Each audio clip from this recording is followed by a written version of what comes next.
আজ আমরা আলোচনা করব পার্থ চ্যাটার্জি। পার্থ চ্যাটার্জি আমাদের ইন্ডিয়ান পলিটিক্সে যে বিভিন্ন যে থিওরিসগুলো আছে তার মধ্যে একজন বড় মাপের থিওরিস্ট বলা যেতে পারে। তো ইন্ডিয়ান পলিটিক্সে বা আমাদের গ্লোবাল পলিটিক্সেও বলতে পারো। তো যাই হোক, এটা পোস্ট কলোনিয়াল পলিটিক্সের ক্ষেত্রে বলতে পারো বিশেষ করে। তো ইন্ডিয়ান পলিটিক্স বা পোস্ট কলোনিয়াল যে পলিটিক্স আছে সেই পলিটিক্সে আমরা দেখতে পাবো পার্থ চ্যাটার্জি হচ্ছে একটা বিশেষ নাম, একজন বড় মাপের ফিলোসফার, একজন বড় মাপের থিওরিস্ট, একজন পলিটিক্যাল সায়েন্টিস্ট। ইনি জানো যে চ্যাটার্জি নাম শুনে বুঝতেই পারছো যে আমাদেরই শহরের মানুষ। তোমরা অনেকে ওনাকে চাক্ষুষ করেছো, এনাকে দেখেছো, এনার লেকচার শুনেছো। ইনি কেমব্রিজ ইউনিভার্সিটিতে দীর্ঘ সময় পড়িয়েছেন।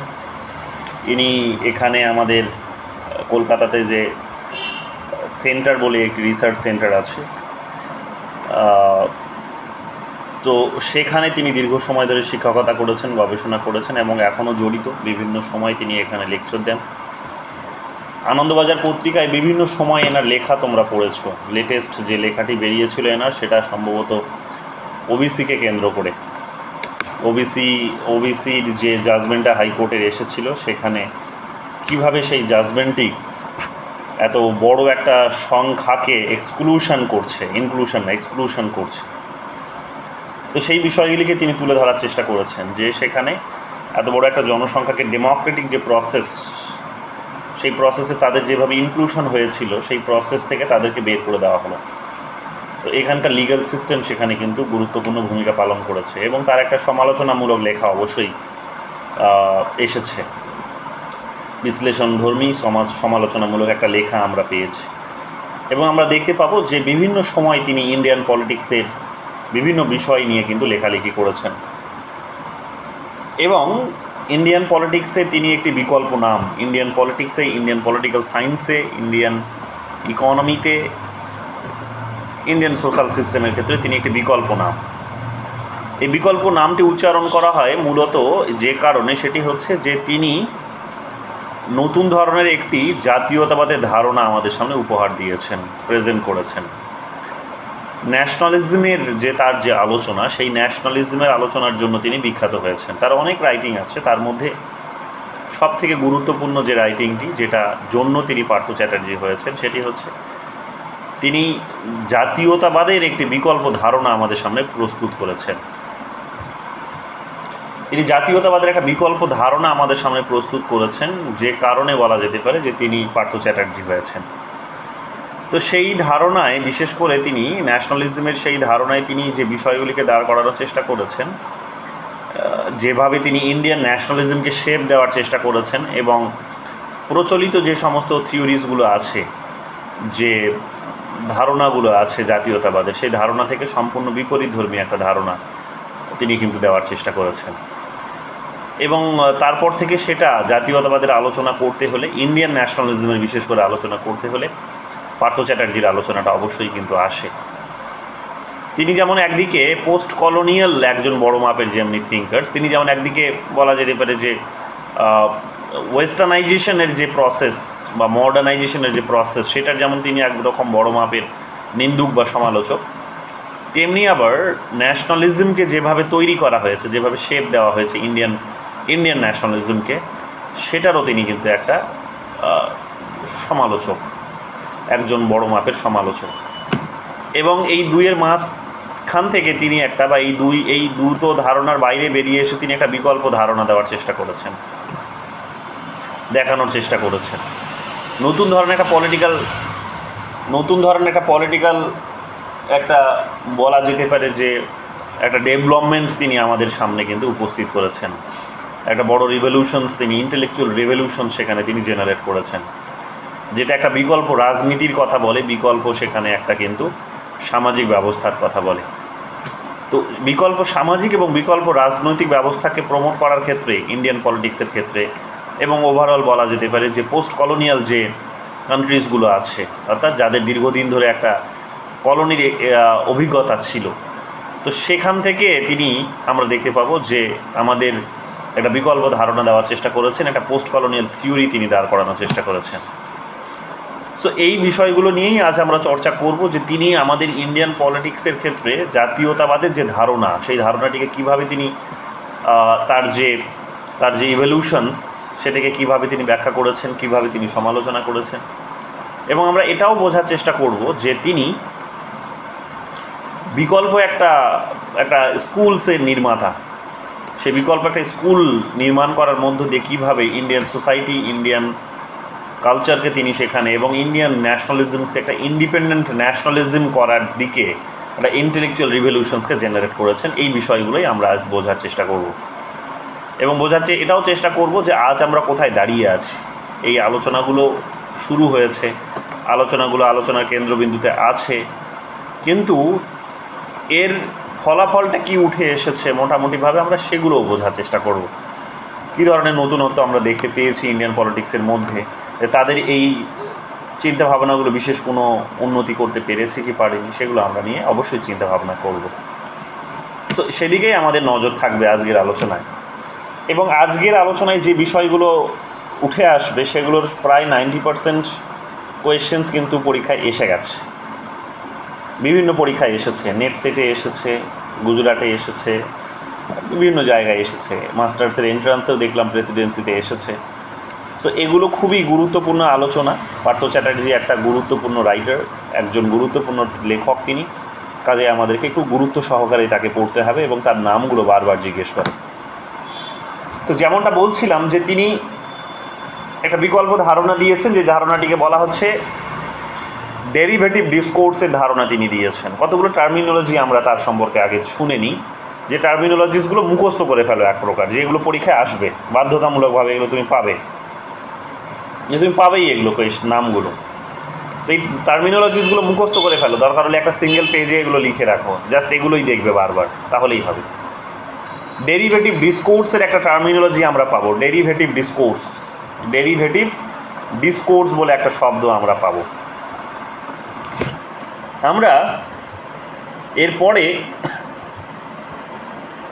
আমরা এরপরে যে টার্মিনোলজিটি পাবো সেটি হচ্ছে, যে তার বইগুলোর নাম তো অবশ্যই আছে, আমি সেখানে আসব। তারপরে তোমরা এখানে দেখে নাও, তার হুজ ইম্যাজিন কমিউনিটির একটা টার্মিনোলজি পাবে। এটা এখানে মেনশন করতে ভুলে গেছি আমি, এখন মনে পড়ছে আমার। হুজ ইম্যাজিন কমিউনিটি বলে একটা টার্মিনোলজি কমিউনিকেট করতে পারবে, এটা একটা তোমরা দেখতে পাবে।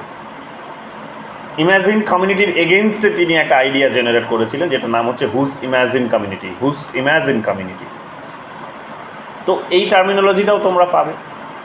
ইম্যাজিন কমিউনিটির এই টার্মিনোলজিটাও তোমরা একাধিকবার পরীক্ষায় পেয়েছো, যদিও এই টার্মিনোলজিটা তিনি দেননি, বরং যিনি দিয়েছিলেন তার এই আইডিয়াটার বিরুদ্ধে তিনি সেখানে আমরা দেখতে পাবো যে হুজ ইম্যাজিন কমিউনিটির ধারণাটা তিনি কিন্তু ডেভেলপ করেছেন। এগুলো আমরা দেখতে পাবো। এরপরে যে টার্মিনোলজিসগুলো আমরা পাবো সেটা হচ্ছে, এখানে তোমরা দেখতে পাবে যে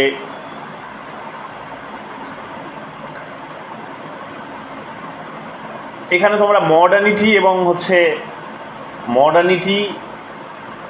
এবং বলা যেতে পারে যে ডেমোক্রেসির মধ্যে তোমরা একটা কনফ্লিক্ট বা একটা অপোজিশনস তোমরা দেখতে পাবে। তো এই মডার্নিটি এবং ডেমোক্রেসির মধ্যে এই অপোজিশনসটাকে কে ডেভেলপ করেছেন সেটাও আমরা জানার চেষ্টা করব। এরপরে আমরা যে টার্মিনোলজিটি পাবো সেটি হচ্ছে সাবলটার্ন।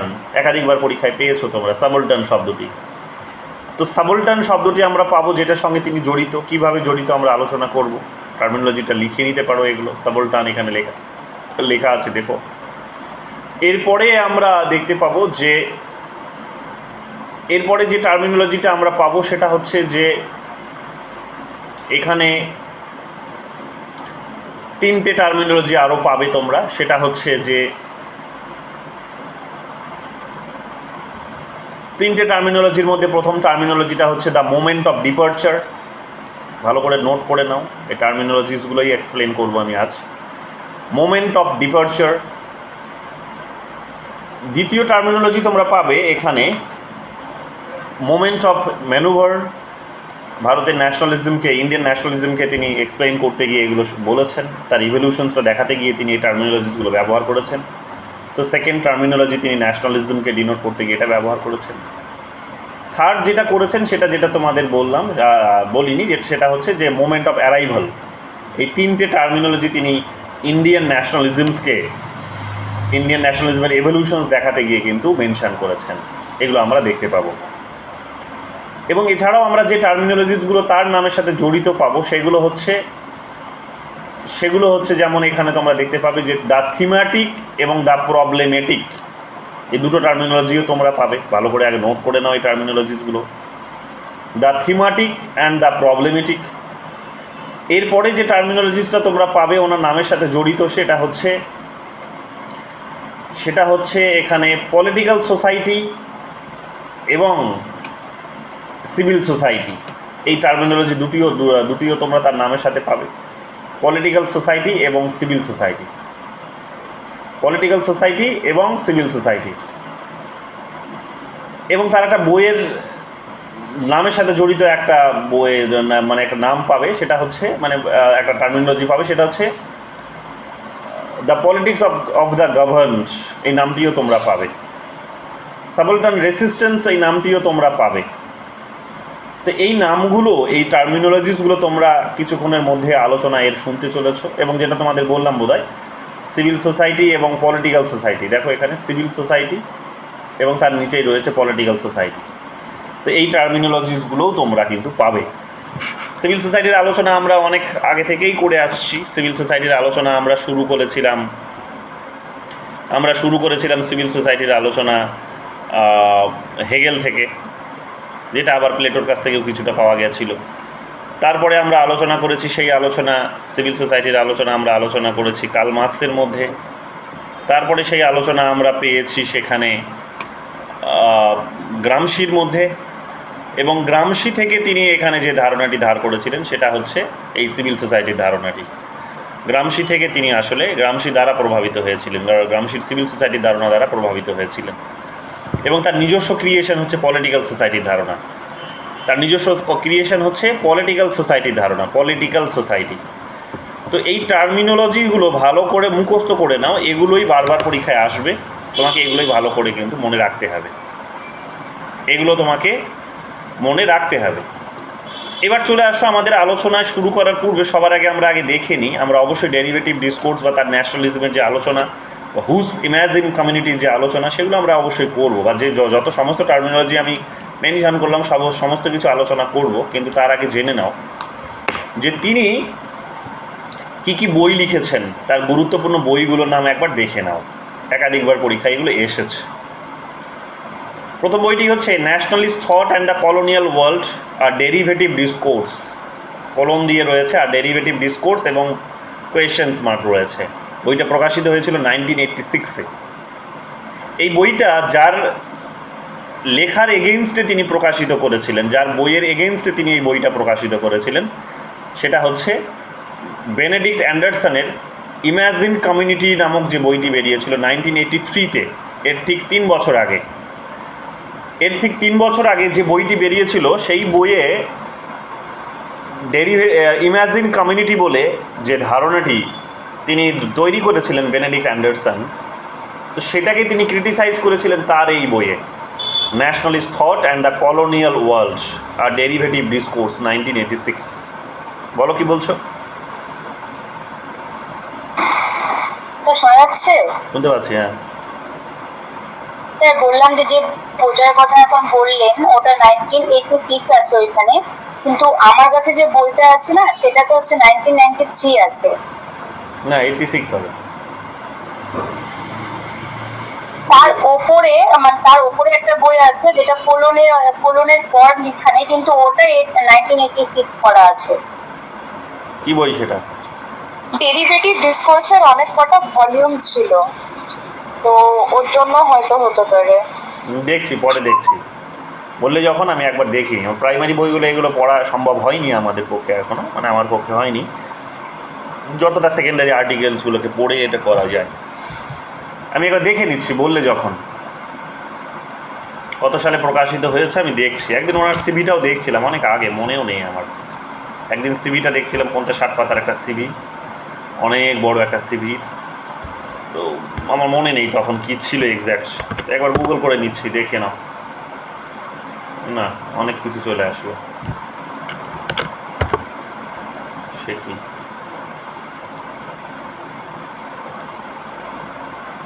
গেল কোথায়?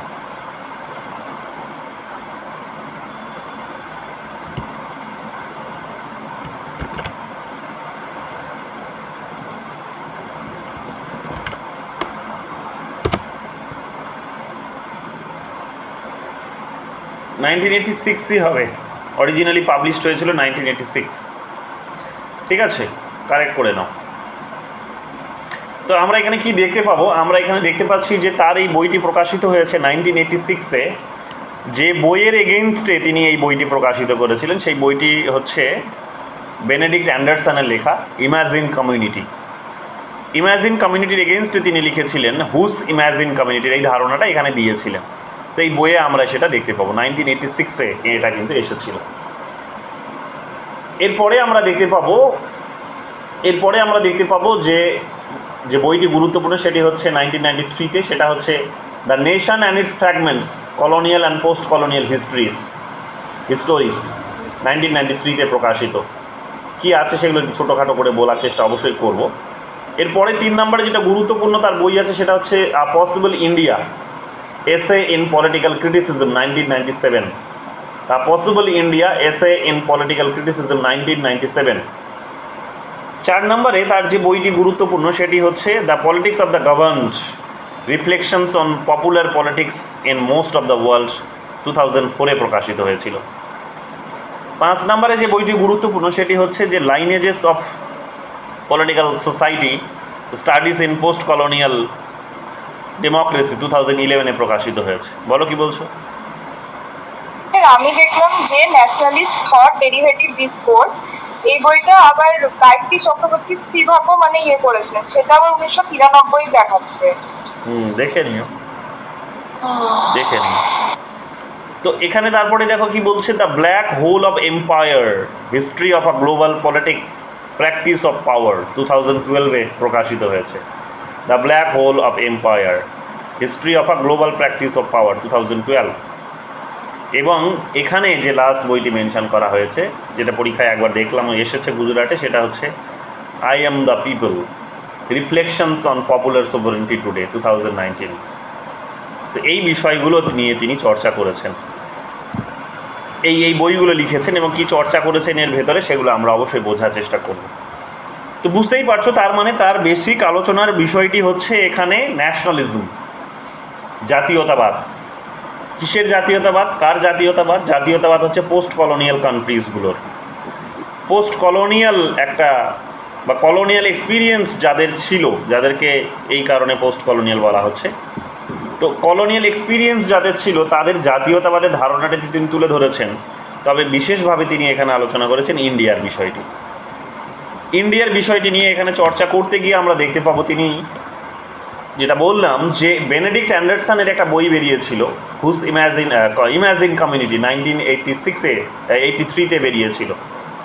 তো সেই বইয়ে আমরা দেখতে পাবো কি যে এখানে বেনেডিক্ট অ্যান্ডারসন বলার চেষ্টা করেছেন, নিচে এখানে তোমরা পাবে, দেখো এখানে ডেরিভেটিভ, এখানে বেনেডিক্ট অ্যান্ডারসনের নাম তোমরা নিশ্চয়ই এখানে দেখতে পাচ্ছ। সো এখানে আমরা দেখতে পাবো কি যে ইমাজিন কমিউনিটি যেটা বেনেডিক্ট অ্যান্ডারসনের যেটা ছিল, বেরিয়েছিল যে বইটি, সেই বইটির এগেনস্টে, সেই বইটিতে তিনি বলেছিলেন যে কথাগুলি বেনেডিক্ট অ্যান্ডারসন, সেটা হচ্ছে ঠিক এই বিষয়গুলো তিনি এখানে কিন্তু বলার চেষ্টা করেছিলেন। কোন বিষয়গুলো? বেনেডিক্ট অ্যান্ডারসন বেসিক্যালি বলেছিলেন যে জাতীয়তাবাদের যে জন্ম হয়েছে, জাতীয়তাবাদের জন্মের পেছনে এখানে বিশেষ করে তিনি বলেছিলেন যে সেই সময়কার বা জাতীয়তাবাদের জন্মের পেছনে মানুষের ইম্যাজিনেশন কাজ করেছে। জাতীয়তাবাদের জন্ম হয়েছে ইম্যাজিনেশন থেকে। ইম্যাজিনেশন মানে মানুষের অনুভূতি থেকে, উপলব্ধি থেকে। তো উপলব্ধি অনুভূতি থেকে হয়েছে। কেন উপলব্ধি অনুভূতি? এনার বক্তব্য হচ্ছে যে মানুষ জাতীয়তাবাদকে কখনো কিন্তু ওই দেখতে পায় না বা ছুঁতে পায় না। এটা এইরকম কোনো ফিজিক্যাল কোনো বিষয় নয় যে সে তাকে দেখতে পাবে, ছুঁতে পাবে, এইরকম কোনো বিষয় নয়, এটা ইমাজিন করারই মতো বিষয়। এবং যখন জাতীয়তাবাদের কথা বলা হয় তখন তাহলে বুঝতেই পারছো তোমরা, ইন জেনারেল জানো যে তোমরা জাতীয়তাবাদ মানে কোনো একটা ভূখণ্ডের মধ্যে কমন যে প্রিন্সিপালসগুলো আছে এবং সেটাকে কেন্দ্র করে যখন একটা রাষ্ট্র গড়ে ওঠে তখন তাকে সেখানে আমরা জাতীয়তাবাদ বলে থাকি। এবং সেই একটা একই ধরনের বলতে পারো যে শেয়ার্ড, সেখানে মানুষের মধ্যে কতগুলো শেয়ার্ড, সে কোনো একটা ফিলিংস যখন কাজ করে কোনো একটা বিষয়কে কেন্দ্র করে, তখনই আমরা জাতীয়তাবাদের ধারণা তাদের মধ্যে গড়ে উঠতে দেখি। তো কাজে এটা অনুভব করারই বিষয়, এটা তো ছোঁয়া যাবে ওই রকম কোনো বিষয় নয়, যে এটা আমি খেতে পারবো সেই রকম কোনো বিষয় নয়।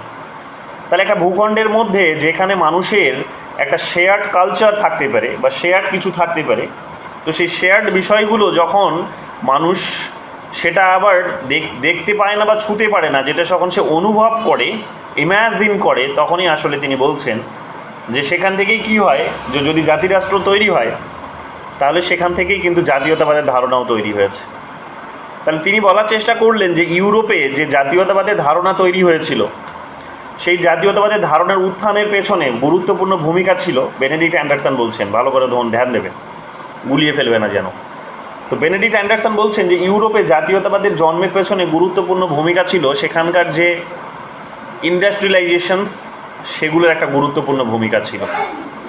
এবং ইন্ডাস্ট্রি যেভাবে নিজেকে গ্রো করিয়েছে, সেটার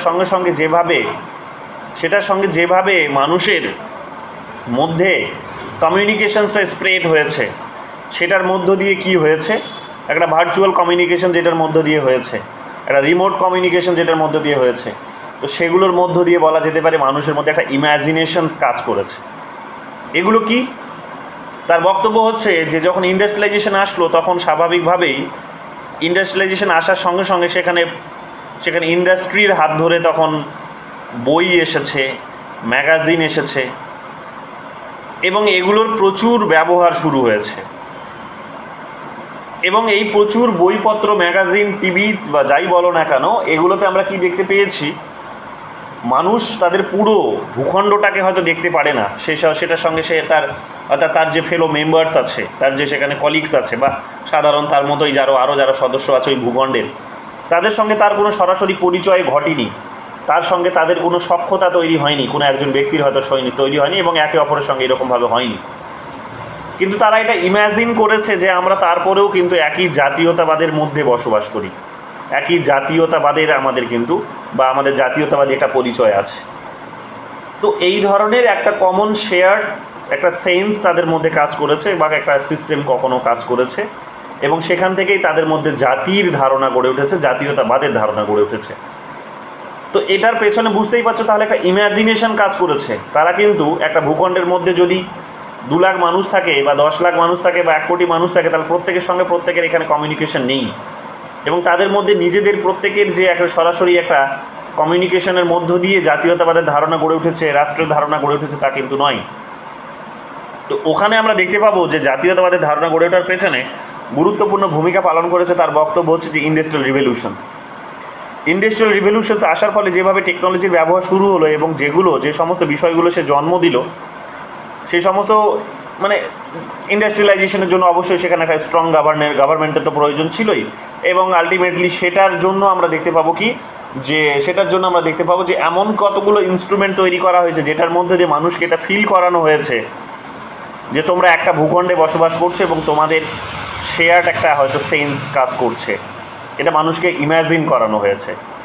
তিনি বলছেন কিসের মাধ্যমে করানো হয়েছে সেখানে ম্যাগাজিন, পত্রিকা, বইপত্র, এগুলোর মধ্য দিয়ে করা হয়েছে, টিভির মধ্য দিয়ে করা হয়েছে। এগুলো বিশেষ করে ম্যাগাজিন, বইপত্রের কথা বলতে পারি, প্রিন্ট মিডিয়ার কথা বলতে পারি, প্রিন্ট মিডিয়া শব্দটি তিনি ব্যবহার করেছেন, নিউজ পেপার, পত্রিকার কথা, যে প্রত্যেক দিন সেখানে এবং কলেজে, স্কুল কলেজে যে সমস্ত স্ট্যান্ডার্ড সিলেবাস আছে, সেই সিলেবাসের মধ্য দিয়ে তাকে এটা বোঝানো হয়েছে যে তুমি একটি জাতির মধ্যে বসবাস করছো, এবং সেই জাতির মধ্যে আরও অনেক মানুষ আছে, এবং তোমার একটা জাতীয়তাবাদী পরিচয় আছে।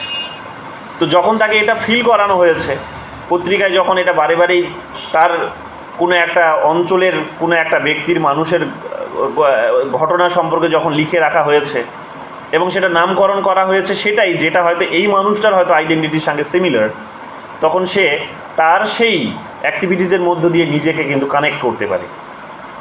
অর্থাৎ তাকে পড়ানো হয়েছে, বোঝানো হয়েছে, শেখানো হয়েছে, প্রিন্ট মিডিয়াতে বা লেখালেখি হয়েছে যে তার ভূখণ্ডের মধ্যে কিছু ঘটছে, সেগুলো লেখা হয়েছে, সেগুলো তাকে জানানো হয়েছে, এবং সে যখন দেখছে যে সেগুলো তারই আসলে ভূখণ্ডের কথা, তখন সে পুরো ভূখণ্ডটাকে না দেখে থাকলেও, তার পুরো জাতির প্রত্যেকের সঙ্গে তার সখ্যতা না থাকলেও, প্রত্যেকটা মানুষের সঙ্গে তার সেখানে একটা সম্পর্ক এস্টাবলিশ না হলেও, সে কিন্তু ইম্যাজিন করে নিচ্ছে যে তারপরেও তাদের মধ্যে একটা কমন কালচার আছে, কমন একটা সেন্স আছে, এবং তারা একই পরিচয় বহন করছে, একই তাদের জাতীয়তাবাদ, একই তাদের জাতীয়তাবোধ, এই বিষয়গুলো কিন্তু কাজ করছে।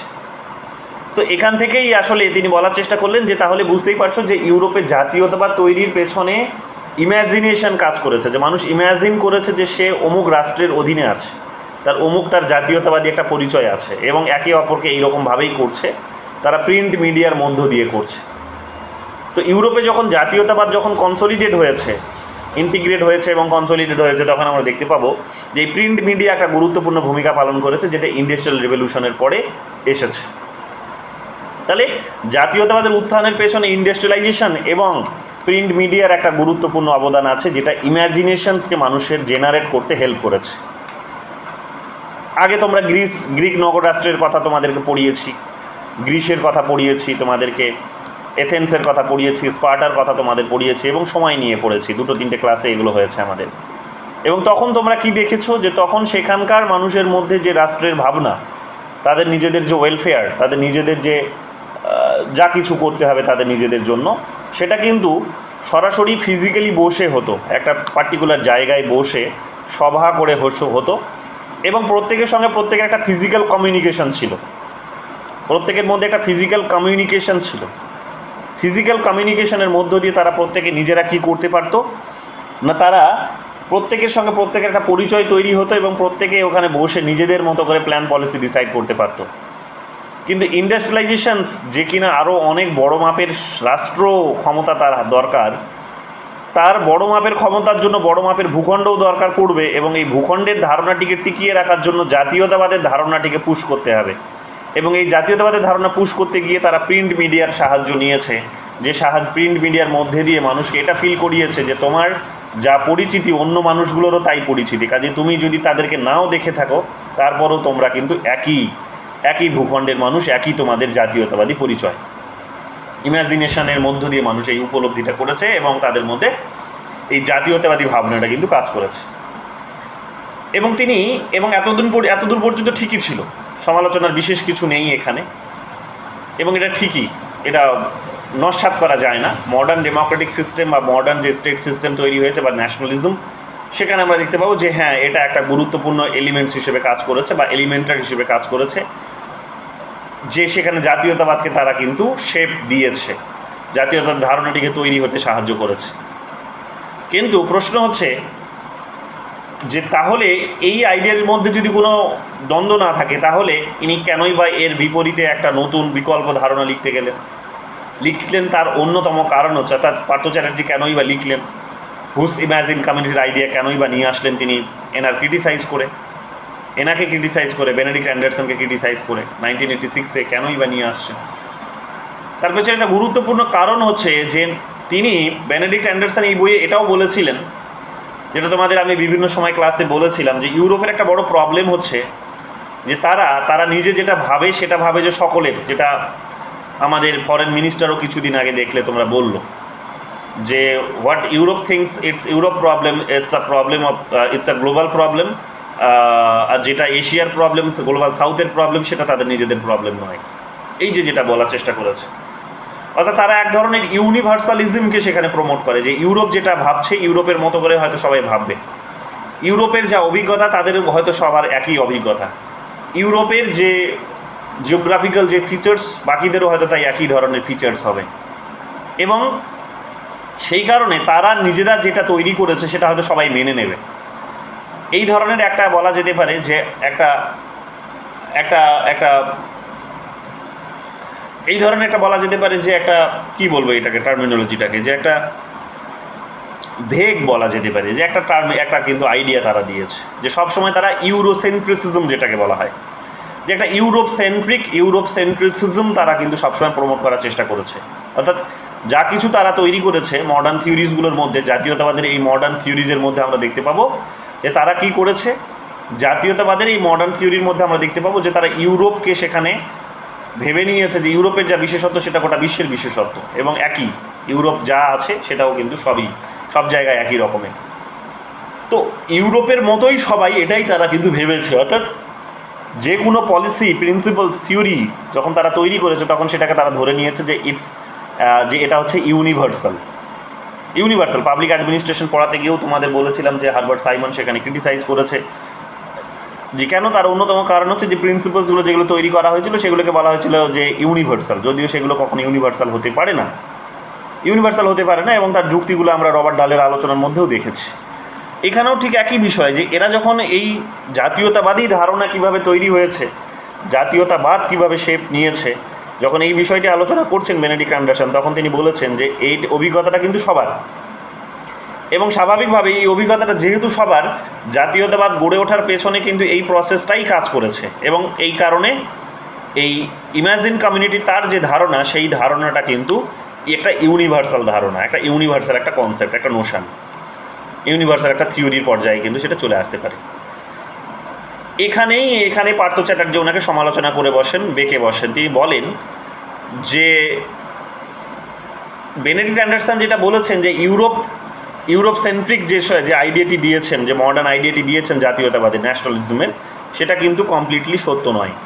তার অন্যতম কারণ হচ্ছে যে পোস্ট কলোনিয়াল কান্ট্রিজগুলোর অভিজ্ঞতা কিন্তু ভিন্ন, বা যারা কলোনি ছিল দীর্ঘ সময় তাদের অভিজ্ঞতা কিন্তু ভিন্ন, তাদের বিশেষত্ব কিন্তু ভিন্ন।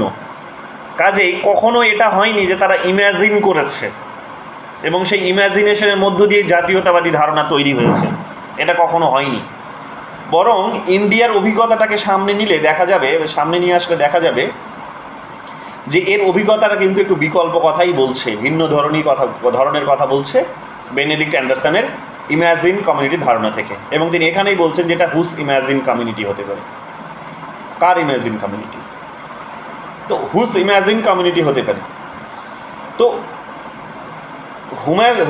ইম্যাজিন কমিউনিটির এই ধারণায় তিনি বলার চেষ্টা করছেন যে ভারতের অভিজ্ঞতাটা কিন্তু সেই ধরনের নয়, এবং ভারতের অভিজ্ঞতাটা হচ্ছে যে এখানে যখন জাতীয়তাবাদী ধারণা গড়ে উঠেছে, এখানে যখন জাতীয়তাবাদী ধারণা যখন ব্রিটিশরা যখন এখানে এসে দীর্ঘদিন ধরে শাসন করেছে, তখন ব্রিটিশদের শাসনের সময় আমরা দেখেছি যে ব্রিটিশরা ওটাই করেছিল যেটা তাদের নিজেদের দেশে যে ফিচার্সগুলো আছে, তাদের নিজেদের যে পলিটিক্যাল সিস্টেম, তাদের ইকোনমিক সিস্টেম, যা কিছু তাদের নিজেদের মতো, তারা ওগুলোকে এখানে নিয়ে এসে কিন্তু ইমপ্লিমেন্ট করার চেষ্টা করেছিল। এখানে এসে তারা নীল চাষ করার, তারা এখানে এসে চেষ্টা করেছিল তাদের মতো করে ইকোনমিক সিস্টেমকে ডেভেলপ করে নেওয়ার, তারা এখানে ওদের মতো করে ইন্ডাস্ট্রি সেট আপ করার, এগ্রিকালচারাল সিস্টেমকে ধ্বংস করার, এখানকার বিজনেস সেক্টরকে ধ্বংস করার, এখানকার কালচারকে ধ্বংস করার, এখানকার পলিটিক্যাল সিস্টেমটাকে ধ্বংস করার, সমস্ত কিছুই তারা চেষ্টা কিন্তু চালিয়েছিল। কিন্তু এখানকার মানুষ কিন্তু সেই ইমাজিনেশনটা তাদের হয়নি। এখানেও কিন্তু তারা মিডিয়ার ব্যবহার করেছে, কিন্তু মিডিয়ার ব্যবহার হয়েছে, কিন্তু সেই মিডিয়ার ব্যবহারের মধ্য দিয়ে বা প্রিন্ট ক্যাপিটালিজমের মধ্য দিয়ে কখনো এখানে কি হয়নি না, সেই ইমাজিনেশন মানুষের তৈরি হয়নি যে মানুষ ব্রিটিশরা যেই ধারণাটি এখানে পুশ করছে সেটা মেনে নেবে। বরং এর বিপরীতটাই দেখা গেছে। এবং ভারতের যে জাতীয়তাবাদী যে ধারণা, সেই ধারণাটিকে যদি বুঝতে হয়, তিনি বলার চেষ্টা করেছেন যে এটাকে 3টে ভাগে বুঝতে হবে, এর 3টে ফেজ হতে পারে, 3টে পর্যায় হতে পারে। কি 3টে পর্যায় তিনি এখানে বলার চেষ্টা করেছেন, আমি আসছি সেই আলোচনায়। 3টে পর্যায় হতে পারে। কি 3টে পর্যায় হতে পারে তিনি এখানে বলার চেষ্টা করেছেন, 3টে ফেজ হতে পারে জাতীয়তাবাদের। প্রথম ফেজটাকে তিনি বলেছেন এখানে, দেখো, দ্য মোমেন্ট অফ ডিপারচার। বলো কি বলছো? হ্যাঁ স্যার, বলছি যে এই প্রথমটা যেটা বললেন ওই জায়গাটা একটু কনফিউজড হলো, তাই বলছি এই যে ইমাজিন কমিউনিকেশন যেটা বেনেডিক্ট অ্যান্ডারসনের বললেন, ওটার এগেইনস্টে ওইটা প্রথমে লিখেছেন তো যে nationalist thought of A colonial world A derivative course, বুঝিয়ে দিচ্ছি। আর তাহলে এইটা কখন লিখেছেন এই হুজ ইমাজিন কমিউনিস্টটা? ওটার মধ্যেই আছে, ওটার মধ্যেই আছে। আসছি। তো এখানে আমরা দেখতে পাবো যে বেনেডিক্ট অ্যান্ডারসনের যে ইমাজিন কমিউনিটির যে বইটি, সেখানে তিনি ইমাজিন কমিউনিটির যে ধারণাটি দিলেন, যে কমিউনিটি হয়েছে, যে কমিউনিটির মধ্য দিয়ে মানে যে কমিউনিটির একটা জাতীয়তাবাদী ধারণা গড়ে উঠেছে এবং জাতীয়তাবাদ সেখানে শক্তিশালী হয়েছে বা শেপ পেয়েছে, গঠন হয়েছে, জাতীয়তাবাদ তৈরি হয়েছে, সেই কথাটি তিনি যখন বলছেন তখন এখানে এসে বলছেন যে না, ভারতের এক্সপিরিয়েন্স সেটা কিন্তু নয়, ভারতের এক্সপিরিয়েন্স অন্য কথাই বলছে, ইন্ডিয়ার এক্সপিরিয়েন্স সেটা অন্য কথা বলছে। কি না, তিনি এই বইয়ে সেটা দেখানোর চেষ্টা করলেন, nationalist thought and the colonial world আর ডেরিভেটিভ ডিসকোর্স। এখানেই তিনি বলার চেষ্টা করলেন যে ভারতের যদি জাতীয়তাবাদের দিকে আমরা তাকাই তাহলে দেখব যে জাতীয়তাবাদের তৈরির কতগুলো পর্যায়কে বুঝতে হবে, তবে জাতীয়তাবাদকে বোঝা যাবে। কি না, তিনি বললেন ব্রিটিশরা তো সব রকমেরই চেষ্টা করেছিল এখানে এসে, কিন্তু তারপরেও কিন্তু দেখা যাবে যে ভারতের জাতীয়তাবাদ কিন্তু যেটা ওরা চেষ্টা করেছিল সেটা কিন্তু হয়নি, যে এখানে প্রিন্ট ক্যাপিটালিজমের মধ্য দিয়ে এখানকার জাতীয়তাবাদ যে ধারণা তৈরি হয়েছে সেটা কিন্তু নয়, ব্রিটিশরা চেষ্টা করেছিল, সেটা কিন্তু হয়নি এবং সেটা হয় না কখনো। তিনি বলেছিলেন যে এদের এক্সপিরিয়েন্সগুলো আলাদা, কাজে এটাকে তিনি বেনেডিক্ট অ্যান্ডারসন যেটাকে তার যে ধারণাটিকে ইউনিভার্সাল বলার চেষ্টা করেছেন, সেটাকে ইউনিভার্সাল কিন্তু কখনো নয়, সার্বজনীন নয়। সব দেশে কিন্তু এর প্রয়োগযোগ্যতা আমরা দেখতে পাবো না। এক একটা দেশের অভিজ্ঞতা এক এক রকমের, বিশেষ করে পোস্ট কলোনিয়াল কান্ট্রিজগুলোর অভিজ্ঞতা অন্য ধরনের। আমরা আমরা আমরা আমরা ফ্রান্স ফ্যাননও পড়েছি, যদি ওগুলোই আলোচনা আসবে, এটাই হচ্ছে এনার থিওরিটিক্যাল ব্যাকগ্রাউন্ড হিসেবে ওগুলো কাজ করেছে, ওই সমস্ত থিঙ্কার্সরাই কাজ করেছে। বিশেষ করে এডওয়ার্ড সাইডের যে ওরিয়েন্টালিজমের আলোচনা, যেখানে প্রাচ্যবাদের ধারণা তৈরি করেছিলেন, এবং আমরা ফ্রান্স ফ্যানন পড়েছি, সেখানেও ফ্রান্স ফ্যানন তোমরা দেখলে যে যেভাবে তিনি ফ্রেঞ্চদের যে কালচারাল যে হেজিমানি যেটা ছিল, যে তাদের যে ডমিনেশন ছিল, সেগুলোকে কিভাবে তিনি সেগুলোকে আলজিয়ার্স থেকে তাড়িয়ে দেওয়ার কথা বললেন, কিভাবে আন্দোলন করতে বললেন, এবং আন্দোলনে তিনি নিজেও ঝাঁপিয়ে পড়েছিলেন। তিনি একজন সাইকোঅ্যানালিস্ট ছিলেন, তো তিনি আন্দোলনে ঝাঁপিয়ে পড়ে তিনি কী করার চেষ্টা করলেন না, সেখানে আলজিয়ার্সকে একটা নতুন রকমভাবে ডেভেলপ করার কাজ করলেন, এবং সেটা হবে কি তার নিজস্ব দৃষ্টিভঙ্গিতে হবে, নিজস্ব ইন্ডিজেনাস যে সিস্টেম আছে, কালচারস আছে, সেগুলোকে মূল্য দিয়ে সেখানে হবে, এই কথাটিই তিনি বলার চেষ্টা করেছিলেন। ঠিক একই ধরনের জিনিস আমরা এখানে পার্থ চ্যাটার্জির আলোচনার মধ্যেও দেখতে পাবো। পার্থ চ্যাটার্জি বলছেন যে ইন্ডিয়ার জাতীয়তাবাদ কীভাবে তৈরি হয়েছে এটা যদি বুঝতে হয় তাহলে এখানে 3টে ফেজকে বুঝতে হবে জাতীয়তাবাদ তৈরি হওয়ার পেছনে, বা আজকে যে পর্যায়ে আমরা এসে পৌঁছেছি, এবং সেটারও বিকল্প সমালোচনা হতে পারে, তিনি করেওছেন। তো যাই হোক, ভারতের জাতীয়তাবাদের উত্থানটা সম্পর্কে তিনি এখানে বলতে গিয়ে তিনি বললেন যে 3টে ফেজ হতে পারে। প্রথম তার ফেজটা হতে পারে দ্য মোমেন্ট অফ ডিপারচার। এই মোমেন্ট অফ ডিপারচারে তিনি এখানে বলার চেষ্টা করছেন যে এটা হচ্ছে একটা কি, যেটাকে প্রাথমিক পর্যায়, যে শুরু হচ্ছে সবে যেমন ট্রেন ডিপার্ট করে যে প্রথমে সে ছাড়ছে ট্রেনটা, তারপরে সে একটা মধ্য গগনে গিয়ে পৌঁছবে মাঝ রাস্তায়, তারপরে গিয়ে হয়তো সে ডেস্টিনেশনে পৌঁছবে বা অ্যারাইভ করবে।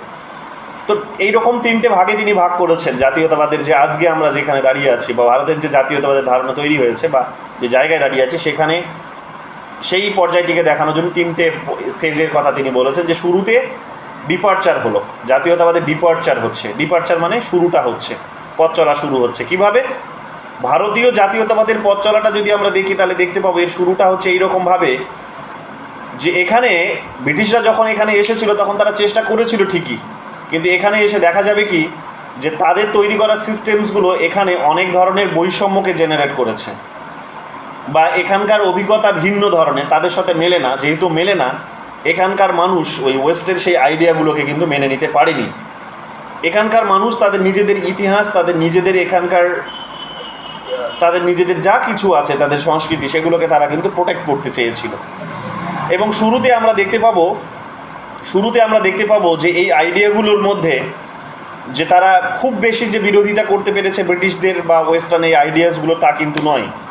আমরা দেখতে পাবো যে শুরুতে তারা কি করেছে, শুরুতে আমরা দেখতে পাবো যে ওয়েস্টের আইডিয়াগুলোর সাথে তারা নিজেদের এই আইডিয়াগুলোকে সবে আনতে শুরু করেছে, একটা গতি দিতে শুরু করেছে, এবং নিজেদের যে সেই সমস্ত হিস্ট্রি আছে, নিজেদের যে সেই সমস্ত ন্যাশনাল আইডেন্টিটি আছে, সেগুলোকে তারা কিন্তু রক্ষা করতে চায়। তো এই সমস্ত বিষয়গুলো আমরা দেখতে পাবো কার রচনার মধ্যে দিয়ে উঠে এসেছে। এগুলো আমরা দেখতে পাবো যে বঙ্কিমচন্দ্র চট্টোপাধ্যায়ের বইয়ের নামটাও পরীক্ষায় জিজ্ঞেস করে, কি নাম, গুরুত্বপূর্ণ একটা নাম, কে জানো? একটা উপন্যাস লিখেছিলেন, কে জানো বঙ্কিমচন্দ্রের উপন্যাসের নাম? বন্দে মাতরম। আরে না, উপন্যাস উপন্যাস। আনন্দমঠের কথা বলছে? রাইট, আনন্দমঠ। আনন্দমঠে তিনি আমরা দেখতে পাবো যে সেখানে আনন্দমঠে আমরা দেখতে পাবো যে যেভাবে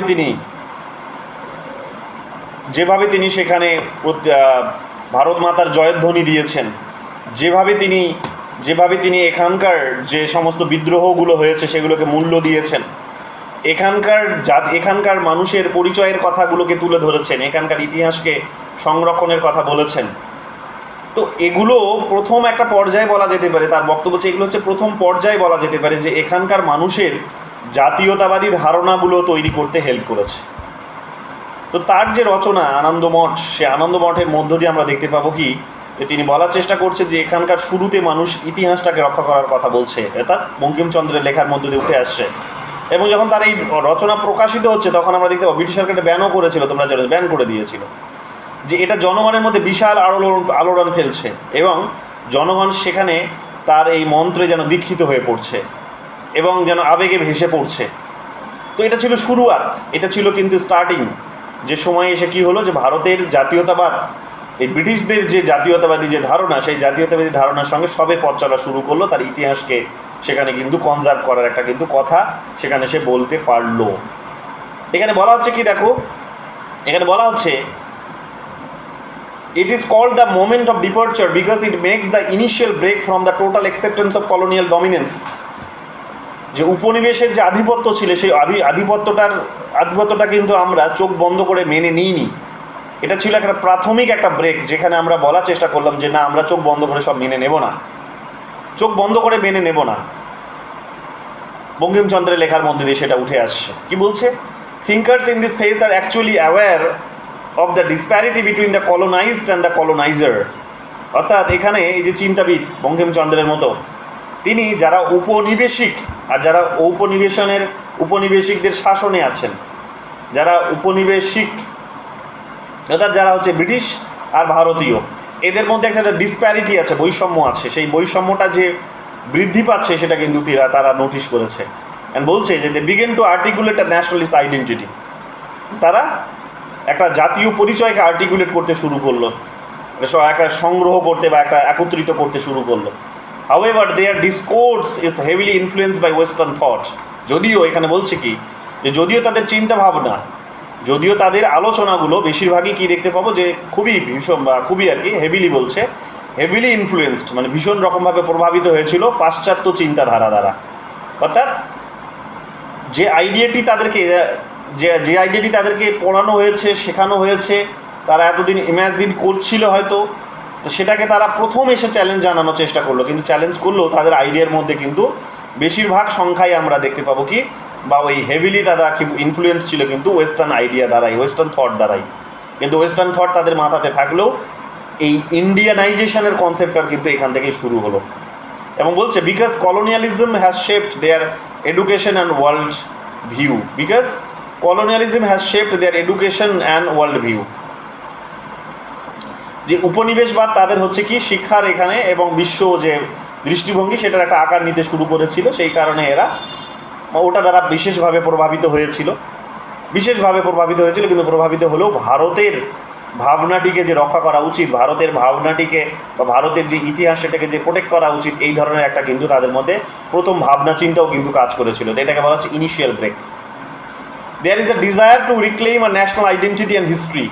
যে তাদের যে ইতিহাস, ভারতীয়দের যে ইতিহাস এবং তার যে জাতীয় পরিচয়, সেটাকে এখানে কি রিক্লেম, পুনরায় এখানে দাবি করার একটা কিন্তু আকাঙ্ক্ষা তাদের মধ্যে দেখা যায়। যে তাদের ইতিহাস, তাদের হচ্ছে পরিচয় তারা কিন্তু টিকিয়ে রাখতে চায়, তারা কিন্তু ফিরিয়ে নিয়ে আসতে চায়। But the terms of this reclamations are still bound by colonial ideologies of progress, nationality and modernity. যে এটা তারা চেষ্টা করলেও, তারা শুরুটা করলেও এখানে আমরা দেখতে পাবো যে কলোনিয়াল যে আইডিওলজিসগুলো ছিল,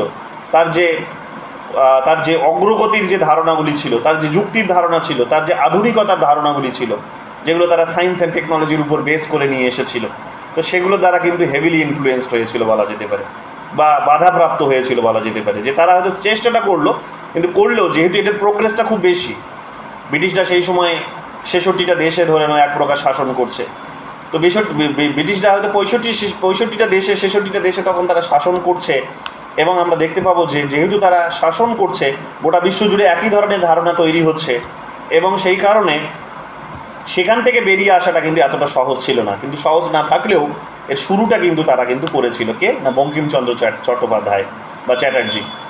তিনি একজন বেঙ্গলি ইন্টেলেকচুয়াল ছিলেন, যিনি ব্রিটিশদের, তিনিও একজন, জানো যে তোমরা, একজন ইনি একটা বড় আমলা ছিলেন, বড় বিউরোক্র্যাটসও তিনি ছিলেন, বাট থাকলেও আমরা দেখতে পাবো যে সেটা তিনি ছেড়ে দিয়ে পরবর্তীকালে কী করেন না, ব্রিটিশ বিরোধিতার পথে কিন্তু নেমে আসেন, এবং আনন্দমঠ রচনার মধ্য দিয়ে সেটা কিন্তু তিনি শুরু করেন। বলছে British sought to challenge, Bankim sought to challenge British colonial domination but relied on Western ideas of nationhood and modernity while trying to reconstruct India's cultural and spiritual identity. কোন দুটো? কালচারাল এবং স্পিরিচুয়াল আইডেন্টিটি, অর্থাৎ সাংস্কৃতিক এবং হচ্ছে spiritual কথার অর্থ কি? আধ্যাত্মিক স্যার। হ্যাঁ, আধ্যাত্মিক, রাইট। তো সাংস্কৃতিক এবং আধ্যাত্মিক তাদের যে পরিচয় আছে ভারতীয়দের, তো সেই পরিচয়টিকে তারা কিন্তু রিকনস্ট্রাক্ট অর্থাৎ পুনর্গঠনের কাজে কিন্তু তারা নেমে পড়লো। যদিও তাদের মধ্যে কি বিশেষভাবে প্রভাব কিসের ছিল? তার উপর বিশেষভাবে প্রভাব ছিল এই যে জাতিবোধ, জাতিবাদ, নেশনহুড, আর এবং হচ্ছে মডার্নিটি বা আধুনিকতার, এই আধুনিকতা এবং জাতিবাদের ধারণাগুলো তিনি বিশেষভাবে প্রভাবিত হলেও, যেগুলো ওয়েস্টার্ন ছিল, ওয়েস্টার্ন আইডিয়া ছিল, তারপরও আমরা দেখেছি যে তিনি ভারতীয় সংস্কৃতি এবং আধ্যাত্মিক যে পরিচয় ইন্ডিয়ার, সেটাকে কিন্তু রক্ষা করার জন্য কিন্তু নেমে পড়েছিলেন। তো শুরুটা কিন্তু বঙ্কিমচন্দ্রের হাত ধরে হয়েছিল। আনন্দমঠ, এই নামটা এখানে মেনশন করা উচিত ছিল, পরে করে দেবো। তো আনন্দমঠের মধ্য দিয়ে কিন্তু এটা হয়েছিল। আনন্দমঠ একটা বিখ্যাত স্লোগান ছিল, কি নাম ছিল স্লোগানের? বন্দে মাতরম। বন্দে মাতরম ছিল কি? আমি নিজে কনফিউজ, আমি নিজে অনেকদিন আগে পড়েছি। বন্দে মাতরমই হবে সম্ভবত। এটা সন্ন্যাসী বিদ্রোহ বা কিংবা ফকির বিদ্রোহের একটা বড় ধরনের স্লোগান ছিল, সেখান থেকে এই আন্দোলনের বিশেষভাবে প্রভাবিত হয়েছিল। ঠিক আছে, তো সেটাই এখানে মানুষে কিন্তু আবেগে গা ভাসিয়ে দিতে বাধ্য করেছিল। তো এখানে এই কারণে বইটিকে দেখবে সরকার ব্যান করে দেয়, এই উপন্যাসটিকে ব্যান করে দেয়। এরপরে তিনি বলার চেষ্টা করছেন যে, পার্থ চ্যাটার্জি বলার চেষ্টা করছেন যে শুরুটা তো হলো বঙ্কিমচন্দ্রের হাত ধরে, যেখানে কালচার এবং স্পিরিচুয়াল আইডেন্টিটিকে তারা রক্ষা করার চেষ্টা করছে, যদিও প্রভাবটা হচ্ছে ওয়েস্টার্ন মডার্নিটি, ওয়েস্টার্ন নেশনহুডের ধারণাগুলো বিশেষ একটা হেভি ইনফ্লুয়েন্স এইখানে কিন্তু আছে। তারপরেও তারা কিন্তু চেষ্টা করেছে কালচারাল এবং স্পিরিচুয়াল আইডেন্টিটিকে রক্ষা করার, বা এটাকে আবার পুনরায় রিক্লেম করার, পুনরায় দাবি করার একটা কিন্তু তারা কিন্তু একটা ধারণা কিন্তু গড়ে তুলল। দ্বিতীয় তিনি বলছেন যে এখানে যে পর্যায়টা আমরা দেখতে পাবো জাতীয়তাবাদের, সেটা হচ্ছে যে moment of manoeuvre. Moment of manoeuvre মানে হচ্ছে সে মধ্য গগনে পৌঁছচ্ছে বলতে পারো, কাইন্ড অফ। যে এখানে আমরা কি দেখতে পাবো? এখানে আমরা দেখতে পাবো যে এখানে বলছে, দেখো, in this phase nationalist leader and intellectuals negotiate and reinterpret western political ideas to suit their own cultural and historical context. যে এখানকার যে জাতীয়তাবাদী নেতারা ছিল, গান্ধীজির কথা বলা হচ্ছে এখানে এই ফেজে এসে, তিনি গান্ধীজির কথা বলছেন। তো গান্ধীজি যিনি আবার হচ্ছে উত্তরসূরি ছিলেন হচ্ছে গোখলের যে আইডিয়া, সেই আইডিয়াকে তিনি ক্যারি ফরওয়ার্ড করেছেন বলতে পারো। গোখলের আইডিয়াটিকে, যে রিফর্মিস্ট আইডিয়া, গোখলের যে আইডিয়া, সেখানে সংস্কারবাদী আইডিয়া, লিবারাল আইডিয়া, সেগুলোকে তিনি কিন্তু সমর্থন করেছেন। কিন্তু করলেও আমরা দেখতে পাবো তিনি যেহেতু গোখলের থেকে একটু মডার্ন আর একটু যেহেতু আপডেটেড, তিনি এসে আরও এটাকে র্যাপিড একটা ফর্ম দেওয়ার চেষ্টা করেছেন, র্যাডিক্যাল একটা ফর্ম দেওয়ার চেষ্টা করেছেন। যদিও র্যাডিক্যাল মানে এখানে একটা নেগেটিভ সেন্স না, র্যাডিক্যাল মানে আরও অনেক জোরালো আন্দোলন গড়ে তুলেছেন, অহিংসক একটা আন্দোলন গড়ে তোলার চেষ্টা করেছেন। সেখানে বলা হচ্ছে যে জাতীয়তাবাদী নেতারা এবং যারা হচ্ছে এখানে হচ্ছে ইন্টেলেকচুয়ালসরা ছিল, যারা হচ্ছে জ্ঞানী মানুষরা ছিল, এখানকার বুদ্ধিজীবী যাদেরকে বলা হয়, তো এখানকার নেতা এবং বুদ্ধিজীবীরা তারা কি করতে শুরু করলো? তারা হচ্ছে সমঝোতা করতে শুরু করলো, নেগোশিয়েট বা আলাপ আলোচনা করতে শুরু করলো ওয়েস্টার্ন, এবং তারা রিইন্টারপ্রেট করতে শুরু করলো ওয়েস্টার্ন পলিটিক্যাল আইডিয়াসগুলোর সঙ্গে করে। তারা কি করলো? তাদের নিজেদের আইডিয়াগুলো সেটার মধ্যে ফিট করানোর চেষ্টা করলো। গান্ধীজির মধ্যে তোমরা দেখবে যে গান্ধীজি কমপ্লিটলি ওয়েস্টার্নিজমের যে আইডিয়াগুলো, যেখানে যেখানে হয়তো সেখানে সায়েন্সকে, টেকনোলজি গুরুত্ব দেওয়া হয়েছে, এগুলোকে রাতারাতি যে ছুঁড়ে ফেলে দিতে পেরেছেন তা কিন্তু নয়, বা যেভাবে সেখানে হিউম্যানিটিকে গুরুত্ব দেওয়া হয়েছে সেগুলোকে কিন্তু তিনি মেনে নিয়েছেন। সেগুলোকে মেনে নিয়েছেন। তো যাই হোক, এগুলো আমরা দেখতে পাবো ওয়েস্টার্নের বিশেষ কতগুলো আইডিয়া, সেগুলোকে তিনি তাদের যে প্রোগ্রেস সায়েন্স অ্যান্ড টেকনোলজি সেগুলোকে তিনি কিছু কিছু মেনে নিয়েছে। তো যাই হোক, এখানে আমরা দেখতে পাবো কি, দেখতে পাচ্ছি এটাই যে এগুলোর সঙ্গে নিজেকে কিন্তু অ্যাডজাস্ট করানোর চেষ্টা করেছেন। বলছেন nationalist thought while still influenced by Western modernity maneuver between acceptance and rejections of Western ideologies. This is a period of creative adaptations where thinkers engage with Western concept of state, democracy and progress but seeks to indigenize them to align with their own national traditions and values. অর্থাৎ তারা এখানে কি করতে শুরু করলো যে কিছু কিছু গ্রহণ করলে কিছু কিছু বর্জন করলো। এই গ্রহণ এবং বর্জনের আদর্শের জায়গায় তারা নিজেদেরকে নিয়ে আসলো এবং তারা কি করার চেষ্টা করলো, সেগুলোকে ইন্ডিজেনাইজ করার চেষ্টা করলো, অর্থাৎ স্বদেশীয় করার চেষ্টা করলো সেগুলোকে, এবং তাদের নিজেদের যে জাতীয়তাবাদী যে ধারাবাহিক পরিচয় এবং মূল্যবোধ যেগুলো ছিল সেগুলোর সঙ্গে ইন্টিগ্রেট করেছে বলতে পারো, অ্যালাইন করেছে। অর্থাৎ যা কিছু ইউরোপের ভালো সবগুলোকে তারা ত্যাগ করেনি, তারা কিন্তু কিছু কিছু সেখান থেকে নিয়েছে এবং সেগুলোকে ভারতের যে জাতীয়তাবাদী ধারণা, ভারতের যে জাতীয়তাবাদ বা ভারতের যে সংস্কৃতি কালচার যা কিছু আছে, ট্র্যাডিশনস, ভ্যালুস, মূল্যবোধ, সেগুলোর সঙ্গে কিন্তু ইন্টিগ্রেট করেছে বা অ্যালাইন করেছে। তো এইরকম একটা মিক্স ফর্ম তৈরি করেছে, এটা আমরা দেখতে পাবো। পরে এখানে কি করেছে তারা, এখানে যেটা বলা হচ্ছে যে তারা এখানে ওয়েস্টার্ন আইডিয়াকে এখানে ইন্ডিয়ান কনটেক্সটকে রিশেপ করার চেষ্টা করেছে। কি বলছে, দে রেসিস্ট কলোনিয়াল পাওয়ার।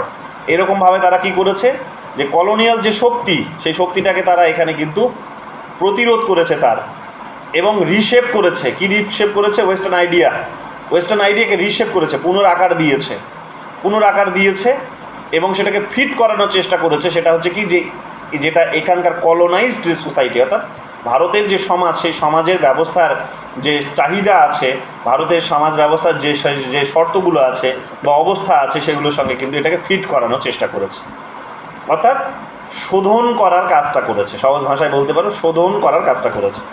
তাহলে প্রথম পর্যায়ে আমরা কি দেখলাম? প্রথম পর্যায়ে আমরা দেখলাম ডিপারচারের পর্যায়ে আমরা দেখলাম দ্য মোমেন্ট অফ ডিপারচারে আমরা দেখলাম যে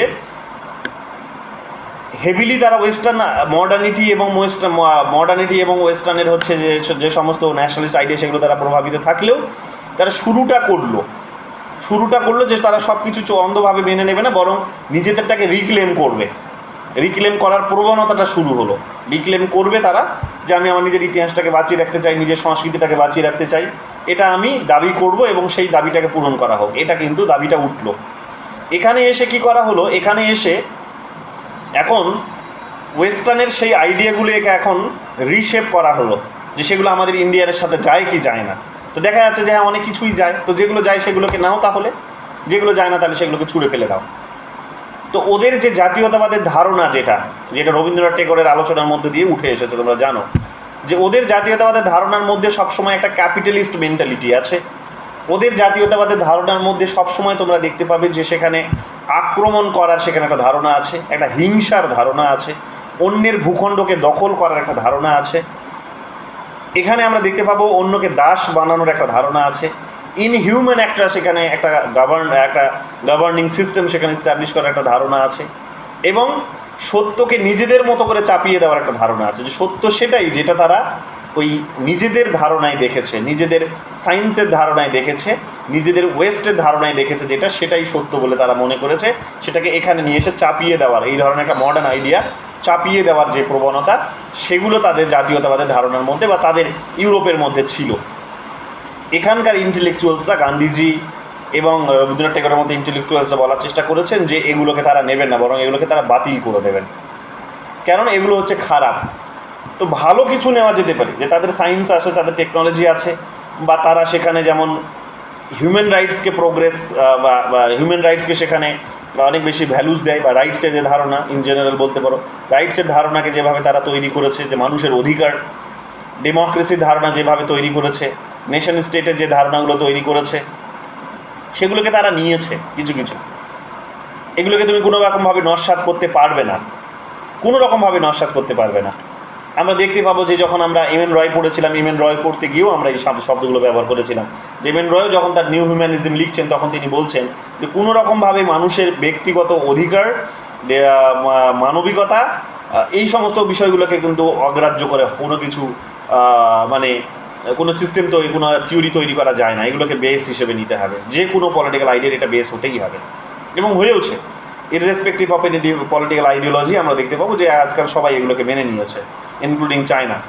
তো যাই হোক, এখানে আমরা দেখতে পাচ্ছি কি যে ওদের দেশে যে ধারণাগুলো তৈরি হয়েছে, যে অধিকারের ধারণা, গণতন্ত্রের ধারণা, জাতিরাষ্ট্রের ধারণা, সেগুলোর মধ্যে কিন্তু একটা পজিটিভনেস আছে, সেগুলোর মধ্যে কিন্তু একটা মানুষকে মর্যাদা দেওয়ার একটা কতগুলো বিষয় কিন্তু কাজ করছে, একটা মূল্যবোধ কাজ করছে। তো সেই মূল্যবোধগুলোকে নেওয়া যেতে পারে, কিন্তু বাকি যেগুলোর কথা বললাম, যেগুলোর বিরোধিতা করা হয়েছে, যে হিংসা প্রয়োগ করা, সেখানে ইনস্ট্রুমেন্টাল ন্যাশনালিজমকে সেখানে প্রয়োগ করা, বা ম্যাটেরিয়ালিস্টিক ন্যাশনালিজমের কথা বলা যেতে পারে, যে সেখানে ইনস্ট্রুমেন্টের মধ্য দিয়ে সেখানে যে কোনো একটা বস্তুর মধ্যে সবসময় সেখানে সেখানে সেখানে হ্যাপিনেস খোঁজার চেষ্টা করা, বস্তুর মধ্য দিয়ে সেখানে নিজেদের বেটারমেন্টকে ফিল করা, এগুলো হিংসা প্রয়োগ করা, যুদ্ধ করা, অন্যের টেরিটরি দখল করা, নিজেকে বড় করে ধরা, নিজেরটাই ঠিক অন্যেরটা ভুল, এই যে জিনিসগুলো, যে আমারটাই সত্য ওরটা মিথ্যে, আমারটাই ঠিক ওরটা ভুল, এই যে জিনিসগুলো যেগুলো সবসময় নিজের নিজের নিজের কথা বলে, এবং যেগুলো সবসময় মেটেরিয়ালিস্টিক কথা বলে, যেগুলো হিংসের কথা বলে, যেগুলো অঞ্চল দখলের কথা বলে, মানুষকে দাস বানানোর কথা বলে, সেই আইডিয়াগুলো থেকে এরা বিরত রাখার কথা বলেছে। এবং আমরা দেখতে পাবো গান্ধীজিও এগুলো করেছেন, এবং আমরা দেখতে পাবো যে এখানে এসে কি করেছেন, এখানে এসে আমরা দেখতে পাবো যে গান্ধীজি এখানে কি করছেন। এখানে এসে গান্ধীজি আমরা দেখতে পাবো যে আমাদের যেগুলো এই যে স্বদেশীয় ধারণা, নন ভায়োলেন্সের ধারণা, স্পিরিচুয়াল এবং এথিক্সের ধারণা, এই ধারণাগুলোর সঙ্গে ওই রাইটস, ডেমোক্রেসি, নেশন স্টেটের ধারণাগুলো যেগুলো ভালো ওদের, সেগুলোকে অ্যাসিমিলেট করে একটা নতুনত্ব তৈরি করা যেতে পারে, যেটা হবে ইন্ডিয়ার বিশেষত্ব, যেটাকে আমরা অ্যাকসেপ্ট করতে পারি। তো যখন ইম্যাজিনেশনের কথা বলা হচ্ছে, তখন এটা নয় ঠিক যে ইম্যাজিনেশন যেভাবে অধিকারের আইডিয়াটি পড়ানোর মধ্যে দিয়ে যেভাবে ইম্যাজিনেশন করানো তারা চেষ্টা করেছে, আমরা সেটা হয়তো নিয়েছি ঠিকই, কিন্তু ইম্যাজিনেশন করতে বলেছিল আমাদেরকে তারা যুদ্ধের অবস্থার মধ্য দিয়েও, হিংসার অবস্থার মধ্য দিয়েও, টেরিটরি দখল করার মধ্য দিয়েও, তাদেরটাই সত্য, তাদেরটাই ঠিক, ইউরোপেরটাই ঠিক, এই যে ধারণাগুলো, সেগুলোকে আমরা চোখ বুজে কিন্তু স্বীকার করিনি। তো তিনি এখানে বলার চেষ্টা করছেন যে গান্ধীজি এসে কিন্তু এই কাজগুলো করেছেন, যে সেখানে চোখ বন্ধ করে সব করেনি, বরং এখানে কি করেছে, যে ওদের যা ভালো সেগুলোকে নিয়ে আর আমাদেরগুলোর ভালোর সঙ্গে একটা অ্যাসিমিলেশনস করে একটা নতুন আইডিয়া, একটা ইন্ডিজেনাস আইডিয়া গড়ার চেষ্টা করেছেন। এটা হচ্ছে আমাদের সেকেন্ড ফেজ, যেখানে আমরা স্বদেশীয় প্রোডাক্টের কথা বলছি, অহিংসার কথা বলছি, স্পিরিচুয়াল এথিক্সের কথা বলছি, এই সমস্ত বিষয়গুলো আমরা সেখানে কিন্তু দেখতে পাবো। তো সেকেন্ড স্টেজে আমরা এখানে দেখতে পাবো, ফেজে এসে দেখতে পাবো যে এখানে কি হয়েছে, যে জাতীয়তাবাদ কিছুটা রিফাইন্ড হয়ে গেছে, এখানে থার্ড যে স্টেজটা বা ফেজটা, সেখানে এসে আমরা দেখতে পাবো যে ফাইনালি যখন অলরেডি তৈরি হয়ে গেছে, গান্ধীজি এসে যখন তিনি একটা ডিসিপ্লিন সেট করে দিয়েছেন, একটা প্রিন্সিপাল সেট করে দিয়েছেন, একটা আইডিয়া সেট করে দিয়েছেন, যে ওদের রাইটসের ধারণা নিতে পারবো আমরা, ওদের ডেমোক্রেসির ধারণা নিতে পারবো, ওদের নেশন স্টেটের ধারণা নিতে পারবো, এবং আমাদের সাথে আমাদের সেলফ সাফিসিয়েন্সি বা স্বদেশী, নন ভায়োলেন্স বা অহিংসা, স্পিরিচুয়ালিজম বা এথিক্যাল পলিটিক্স, এই ধারণাগুলো আমরা এগুলো আমাদের থাকবে, আমাদের যেগুলো ভালো। তো এটা যখন তিনি এসে যখন এস্টাবলিশ করে দিচ্ছেন, তখন আমরা দেখতে পাবো এর আর যারা উত্তরসূরি, এই আইডিয়াটিকে যারা ইমপ্লিমেন্ট করছে, তারা হচ্ছে কে, তারা আমরা দেখতে পাচ্ছি যে তারা একেবারে স্বাধীন ভারত পাচ্ছে, স্বাধীন ভারত পাওয়ার সঙ্গে সঙ্গে তারা কি করছে না, সেই আইডিয়াগুলোকে কিন্তু এখানে প্র্যাকটিস করছে, এস্টাবলিশ করছে, সেই আইডিয়াগুলোকে প্র্যাকটিস করছে। তো কারা এরা হচ্ছে নেহরুর কথা বলছে। নেহরুর হাতেই যেহেতু একটা বড় দায়িত্ব ছিল, জানো যে নেহরু প্রধানমন্ত্রী হয়েছে 1947-এ, নির্বাচনের পরেও তিনি প্রধানমন্ত্রী হলেন, 1964 পর্যন্ত তিনি প্রধানমন্ত্রীর পদে ছিলেন, এবং দীর্ঘ সময় তিনি কি করেছেন, তার পদে থাকার সময়ে তিনি বিভিন্ন রকমভাবে যখন একটা নেশন স্টেটকে গড়ে তোলা হচ্ছে, একটা যদি আমাদের নেশন স্টেটের ধারণা নয়, আমাদেরটা হচ্ছে স্টেটের ধারণা, নেশন স্টেট আর স্টেটের মধ্যে একটা পার্থক্য আছে। তো আমাদের নেশন স্টেট না, আমরা কিন্তু ছোট ছোট জাতিকেন্দ্রিক কিন্তু রাষ্ট্র গঠন করিনি, আমাদের ধারণার মধ্যে স্টেটের ধারণা আছে, যেখানে সমস্ত জাতিগুলোর আবার সমাহার হয়েছে, যে বিভিন্ন জাতি আছে সেই জাতিগুলো সমাহার হয়েছে। তো আমরা একেবারে সরাসরি মডার্ন ভার্সনে স্টেটের ধারণা থেকে নিজেদের পথ চলাটা শুরু করেছি। তো ওরা যেভাবে নেশন স্টেটকে তৈরি করলো, সেইভাবে আমাদের নেশন স্টেটের তৈরিটা হয়নি, আমরা সরাসরি কিন্তু জাতি স্টেটের ধারণা থেকে বেরিয়ে এখানে স্টেটের ধারণায় পৌঁছেছি। এবং বলা যেতে পারে এখানে একটা কথা, সেটা হচ্ছে যে নেহরু যখন এখানে এসে ইমপ্লিমেন্ট করছেন, এই একটা নেশন এখানকার রাষ্ট্র ব্যবস্থা যখন গড়ে তুলছেন, এখানে যখন ন্যাশনালিজমের ধারণাটিকে যখন ইমপ্লিমেন্ট করছেন, তখন আমরা দেখতে পাবো কি যে ওই গান্ধীজির যে ধারণাগুলো সেগুলো কিন্তু ইমপ্লিমেন্ট হচ্ছে, অর্থাৎ একেবারেই আমরা তার মানে অ্যারাইভালের পজিশনে পৌঁছে যাচ্ছি। এবং এখানে এসে আমরা দেখতে পাবো যে এই পর্যায়ে এসে যেগুলোকে থিওরিটিক্যালি ভাবা হচ্ছিল সেগুলোকে প্র্যাকটিক্যাল একটা শেপ দেওয়া হয়েছে, তো এখানে আমরা দেখতে পাবো যে একটা থিমেটিক এবং প্রবলেমেটিকের কথা বলা হয়েছে। এখানে আগে শুনে নাও এটা যে কী কী বিষয়গুলোকে এখানে প্র্যাকটিক্যাল শেপ দেওয়া হয়েছে অ্যারাইভালের স্টেজে এসে। যেমন তোমরা দেখতে পাবে যে ওয়েস্টের কাছ থেকে আমরা অনেক কিছু যেগুলো নিয়েছি যেগুলো ভালো, যেমন তাদের পার্লামেন্টারি ফর্ম অফ গভর্নমেন্ট, যে সেখানে জনগণ নির্বাচিত হবে, জনগণ সেখানে তাদের রিপ্রেজেন্টেটিভসদেরকে ইলেক্টেড করবে এবং সেই ইলেক্টেড রিপ্রেজেন্টেটিভসরা এসে জনগণের জন্য তারা কিন্তু পলিসি ডিসাইড করবে যে কি হলে বেটার হবে দেশের জন্য। এগুলো করেছি আমরা বিভিন্ন ধরনের, আমরা এইরকমভাবে আমরা রুল অফ ল নিয়েছি, আমরা এইরকমভাবে পার্লামেন্টারি ফর্ম অফ গভর্নমেন্টের ব্যবস্থাগুলো নিয়েছি, এগুলো ভালো। তাদের parliamentary democracy, bureaucracy, state structure, দেখো এখানে পরিষ্কার করে বলেছে যে parliamentary democracy, bureaucratic state structure, economic planning, এগুলো আমরা তাদের কাছ থেকে ধার করেছি, আমরা ইউরোপের কাছ থেকে ধার করেছি। এবং এখানে তুমি কিন্তু সোভিয়েত ইউনিয়নকেও বাদ দিতে পারবে না। ইউরোপ বলতে কিন্তু সোভিয়েত ইউনিয়নও কিন্তু তার মধ্যেও আসে। বা মডার্ন থিওরি যখন আমরা বলছি, মডার্নিটি যখন বলছি, তো এই মডার্নিটির মধ্যে কিন্তু মডার্ন থিওরিগুলোর মধ্যে সোভিয়েত ইউনিয়ন যে আদর্শে সেই সময় পরিচালিত হতো, সোশ্যালিস্ট আদর্শ, সেটাও কিন্তু আছে। কাজেই মডার্নিটির মধ্যে দুটো বিষয় আছে, লিবারালিজম এবং সোশ্যালিজম, দুটোই কিন্তু আছে। কারণ লিবারালিজমের বিরুদ্ধে সোশ্যালিজম যখন দাঁড়ানোর চেষ্টা করেছিল, তখন আমরা বা ওই সোশ্যালিজমের বিরুদ্ধেই যদিও এখানে বিহেভিয়ারাল একটা রিভলিউশন শুরু হলো। তো যাই হোক, এখানে মোটামুটি বোঝো যে ইন্ডাস্ট্রিয়ালাইজেশনের বিরুদ্ধে বা ওই এক প্রকার ইন্ডাস্ট্রিয়ালাইজেশন বলবো না, ক্যাপিটালিজমের বিরুদ্ধে যখন সোশ্যালিজম দাঁড়ানোর চেষ্টা করেছে, তখন সোশ্যালিজমও কিন্তু ওটাই কথা বলেছে কি না, তারাও কিন্তু বায়োনারিটাকেই মেনে নিয়েছে যে আইদার অরের কনসেপ্ট। এরা হয়তো বলেছিল যে কয়েনের এই সাইড, ওরা বলছে কয়েনের ওই সাইড সত্য, কিন্তু তারা একে অপরকে কিন্তু এই ধারণায় বিশ্বাসী ছিল যে আমি যা বলছি সেটাই ঠিক এবং এটা ইউনিভার্সাল। কার্ল মার্কস তো এটাই করেছিলেন। কার্ল মার্কস পড়া থেকে তোমাদের এগুলো বলেছিলাম যে কার্ল মার্কস বলেছিলেন যে দুনিয়ার শ্রমিক এক হও, তার মানে তিনি ধরে নিয়েছেন যে গোটা বিশ্বজুড়ে শ্রমিক আছেন। তার কমিউনিস্ট ম্যানিফেস্টোর প্রথম লাইন ওয়ার্ল্ড লেবার ইউনাইটেডের কথা তিনি বলছেন। তো সেই দুনিয়ার শ্রমিক এক হও কথা যখন বলছেন, তখন তিনি ধরে নিচ্ছেন বিশ্বজুড়ে শ্রমিক আছে। তো সেটার মধ্য দিয়ে তিনি কী বার্তা দিচ্ছেন? তিনি এটাই বার্তা দিচ্ছেন যে সেখানে কি আসবে, যে সোশ্যালিস্ট সিস্টেম যতক্ষণ সোশ্যালিস্ট সিস্টেম আসবে এটা অবসাম্ভী, তিনি এটা বলছেন বাধ্যতামূলকভাবে আসতেই হবে এবং সেটা আলটিমেটলি কমিউনিজমের দিকেও যাবে। তার মানে এটা তিনি একেবারে চূড়ান্ত পর্যায়ে বলছেন যে এইরকমভাবে স্টেজের একটা ইভলিউশন হবে। সো এই কথাগুলো তিনি যখন বলছেন, তখন আমরা এটাই শুনতে পাচ্ছি এটা ইউরোপের ওই লিবারাল থিওরির আইডিয়াগুলো ছিল বা মডার্নিটির যে লিবারাল থিওরির যে ধারণাগুলো ছিল, সেটাও কিন্তু আমরা এর মধ্যেও দেখতে পাচ্ছি। কাজে এখানে যখন মডার্নিটি বলছি, তখন কিন্তু লিবারালিজম এবং সোশ্যালিজম দুটোকেই আমি ইন্ডিকেট করছি, একটাকে করছি না। কারণ দুটোই কিন্তু একই কথা বলতো, মানে তাদের আদর্শটা একই। কেউ হয়তো কয়েনের এই পিঠটাকে সমর্থন করছে, তো কয়েনের কেউ ওই পিঠটাকে সমর্থন করছে, এটাই পার্থক্য তাদের মধ্যে, আর অন্য কোনো পার্থক্য পাবে না। তারা কিন্তু সেই নিজেদের যেটা তৈরি করা সিস্টেম, সেটাকেই সত্য বলে মেনে নেওয়ার একটা ভাবনা, একটা তাদের মধ্যে কিন্তু একটা ইগো বা একটা বলতে পারো যে একটা কী বলবো, যে এটাকে যে একটা আলট্রা এই ধরনের একটা বলতে পারো যে একটা বিষয় কিন্তু তাদের মধ্যে কাজ করেছে।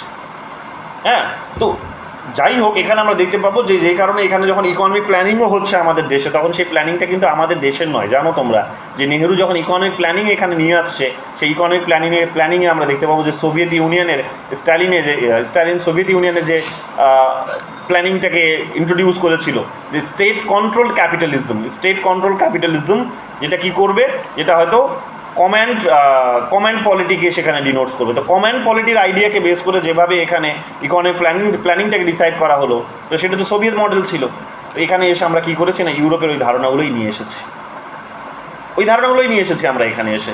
সো স্বাভাবিকভাবে আমরা দেখতে পাবো এগুলো, কিন্তু এগুলো হলেও এখানে আমরা দেখতে পাবো যে এর পাশাপাশি এখানে কি করা হয়েছে। যেহেতু এখানে গান্ধীজির স্টেজে তোমরা দেখলে, সেকেন্ড স্টেজে যেটা পিক পয়েন্টে যেখানে ছিল, যেখানে রিফাইনারি প্রসেসটা হয়েছে ন্যাশনালিজমের, সেখানে যেহেতু আমরা ইন্ডিয়ানাইজেশনগুলোকেও দেখেছি, ইন্ডিয়ারও অনেকগুলো ভ্যালুসকে গুরুত্ব দিতে দেখেছি। তো সেই কারণে তোমরা এখানে এই এই western parliamentary democracy, western bureaucracy, western state structure, western এখানে ইকোনমিক প্ল্যানিংগুলো পেলেও তোমরা পাশাপাশি আরও কী পাবে, পাশাপাশি এখানে ইন্ডিয়ার যে বেসিক কনসেপ্টগুলো ছিল যেগুলো তোমাদের বললাম, লোকাল লেভেলের ইনস্টিটিউশনস গড়ে তোলা, পঞ্চায়েতি রাজ সিস্টেম গড়ে তোলা, গ্রামগুলোকে সেখানে স্বাধীন করা, অহিংসাকে প্রমোট করা, স্বদেশি মুভমেন্টকে বেশি করে ভ্যালুস দেওয়া, এই যে বিষয়গুলো বা এবং আমাদের স্পিরিচুয়াল যে বিষয়গুলোকে গুরুত্ব দেওয়া, আমাদের আমাদের আমাদের ধর্মনিরপেক্ষতার যে ধারণাটি ছিল সেটাকে আমরা নিজেদের মতো করে রিফাইন করেছি। ওদের ধারণাটিকে আমরা কিন্তু কমপ্লিটলি অ্যাডপ্ট করিনি, নিজেদের মতো করে আমরা সেটাকে কিন্তু আমরা রিফাইন করিয়েছি বা বলতে পারো যে রিশেপ করেছি। তো এগুলোর মধ্যে তোমরা বারে বারে কী দেখতে পাবে, যখন নেহরু যখন স্ট্যাবলিশ করছেন পলিটিক্যাল সিস্টেমটিকে, তখন আমরা দেখতে পাচ্ছি যে জাতীয়তাবাদের যে এই ধারণাটির মধ্যে আমরা দেখতে পাচ্ছি যে এগুলো কিন্তু গুরুত্ব পেয়েছে। কি না, ওয়েস্টের এই ধারণাগুলোর সাথে সাথে ইন্ডিয়ারও কিছু ধারণা, সেখানে মূল্যবোধগুলো কিন্তু গুরুত্ব পেয়েছে। এখানে তিনি বলার চেষ্টা করেছেন একটা কথা, যে এগুলোকে থিমাটিক এবং প্রবলেমেটিক হিসেবে তিনি দেখানোর চেষ্টা করেছেন। চ্যাটার্জি বলছেন থিমাটিক কোনগুলো? থিমাটিক হচ্ছে সেইগুলো যেখানে তিনি বলার চেষ্টা করছেন থিমাটিক কোডগুলো, থিমাটিক হচ্ছে সেইগুলো যেগুলো কি হচ্ছে মানে তার থিমকে ডিনোটস করছে। থিম যে সেটা একটা আইডিয়া, যে ওয়েস্টের সাথে সাথে আমরা ইন্ডিয়াকে সেখানে অ্যাসিমিলেট করবো, অ্যালাইন করবো, করে আমাদের একটা নতুন আমাদের ইন্ডিয়ানাইজেশনের কনসেপ্ট গড়ে তুলবো, আমাদের নতুন জাতীয়তাবাদী ধারণা সেটার মধ্যে দিয়ে শেপ পাবে। সেটা হচ্ছে থিম্যাটিক, সেখানে বিশেষ কিছু নেই, সেখানে তারা যেভাবে ভেবেছে এবং যা কিছু তারা এক্সপেরিমেন্ট করেছে সেটা আছে। কিন্তু প্রবলেমেটিক একটা বিষয় তিনি থিম্যাটিকের বাইরেও তিনি প্রবলেমেটিক একটা বিষয় কিন্তু তিনি ডিনোটস করেছেন। এবং এই প্রবলেমেটিক কোন বিষয়টা, প্রবলেমেটিক কোনটা, মানে থিম্যাটিকটাকে এখানে বলা যেতে পারে যে গান্ধীজির ফেজটা। প্রবলেমেটিক ফেজটা হচ্ছে যেখানে আমরা অ্যারাইভ করছি, যখন তুমি একটা সংগঠন, একটা রাষ্ট্র যখন তুমি গঠন করছো, যখন তোমাকে এই ওয়েস্টের এই আইডিয়াগুলোকে দেশের মধ্যে এস্টাবলিশ করতে হবে, ওয়েস্ট থেকে যেগুলো তুমি ধার করেছো সেগুলো তোমাকে যখন দেশের মধ্যে এস্টাবলিশ করতে হবে, তখনই প্রবলেমটা এসে পড়বে। কি এসে পড়বে প্রবলেম এসে পড়বে এটাই যে সেখানে কি হবে, অলিগার্কিক একটা হয়তো স্ট্রাকচার তৈরি হবে, ক্ষমতা এখানে কতগুলো মুষ্টিমেয় মানুষের হাতেই সেখানে হয়তো রয়ে যাবে, ইকোনমি হয়তো একটা সেন্টার গড়ে উঠবে, এখানকার হয়তো ক্লাস কাস্ট, এখানকার ক্লাস বলবো না, বিশেষ করে ক্লাসও বলা যেতে পারে, ক্লাস কাস্ট জেন্ডার, এখানকার ভালনারেবল সেকশনস ইন জেনারেল, তারা কিন্তু বঞ্চিতই রয়ে যাবে বা বঞ্চিত হওয়ার একটা সম্ভাবনা থাকবে। এবং এটা হয়েওছে, আমরা দেখতে পাচ্ছি যে যখন ওই ওয়েস্টার্ন মডেলটিকে যখন এখানে এসে কপি পেস্ট করা হয়েছে, অর্থাৎ ঠিক বলে ধরে নেওয়া হয়েছিল ওই ফেজে এসে, সেকেন্ড ফেজে এসে, এবং এখানে অ্যারাইভালের ফেজে এসে যখন সেটাকে ইমপ্লিমেন্ট করা হয়েছে, তখন আমরা দেখতে পাবো কি যে এখানে একটা প্রবলেম উঠে এসেছে। প্রবলেমটা কি? প্রবলেমটা হচ্ছে এটাই যে যেভাবে দেশটাকে মানে স্বাধীন দেশে যেভাবে স্বাধীনতাটাকে ভাবা হয়েছিল, যেভাবে মানুষ আন্দোলনে ঝাঁপিয়ে পড়েছিল যে স্বাধীন হওয়ার জন্য, স্বাধীন করার জন্য, স্বাধীন করা দেশটাকে এবং তার মধ্যে যে স্বাধীনতা উপভোগ করার জন্য, সেই স্বাধীনতা তাদের কিন্তু আসেনি। এখানে এখনও আমরা দেখতে পাবো যে সেই পাওয়ার স্ট্রাকচারটা রয়ে গেছে বলে, ওই ওয়েস্টার্ন মডেলে যেহেতু হয়েছে, পাওয়ার স্ট্রাকচারটা যেহেতু রয়ে গেছে, তো পাওয়ার স্ট্রাকচারটা রয়ে গেছে বলে, বা পাওয়ার স্ট্রাকচারটা জাস্ট কি বলবো যে হাত বদল হয়েছে।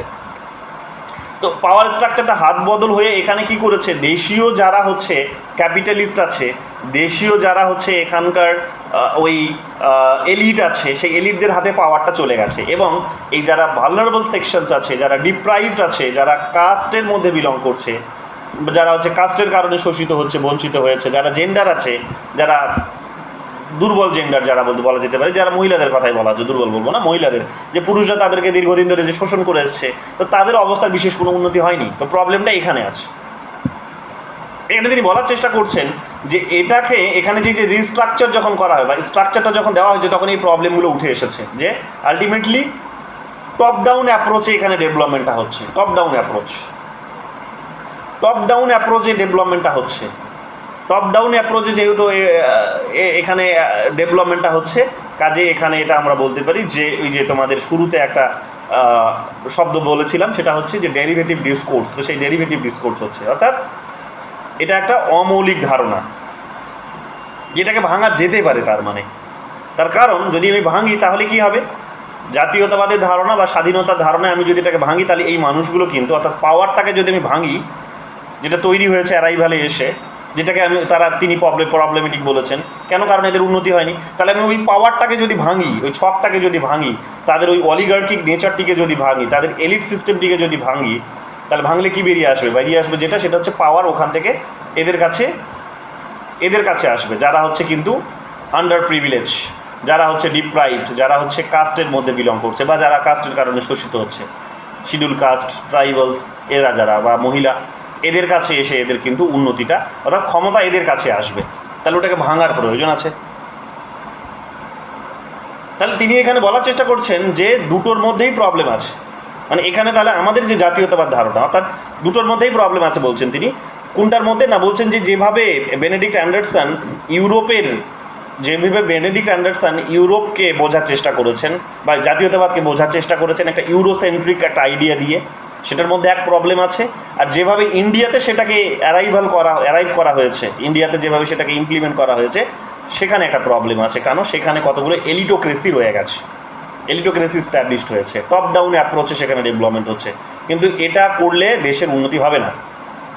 যতক্ষণ না দেশের মানুষরা দেশের শিক্ষা, স্বাস্থ্য, তাদের নিজেদের অধিকারগুলো পাচ্ছে, তারা যতক্ষণ না ইন্ডিপেন্ডেন্ট হতে পারছে, দেশ তো উন্নতি করবে না।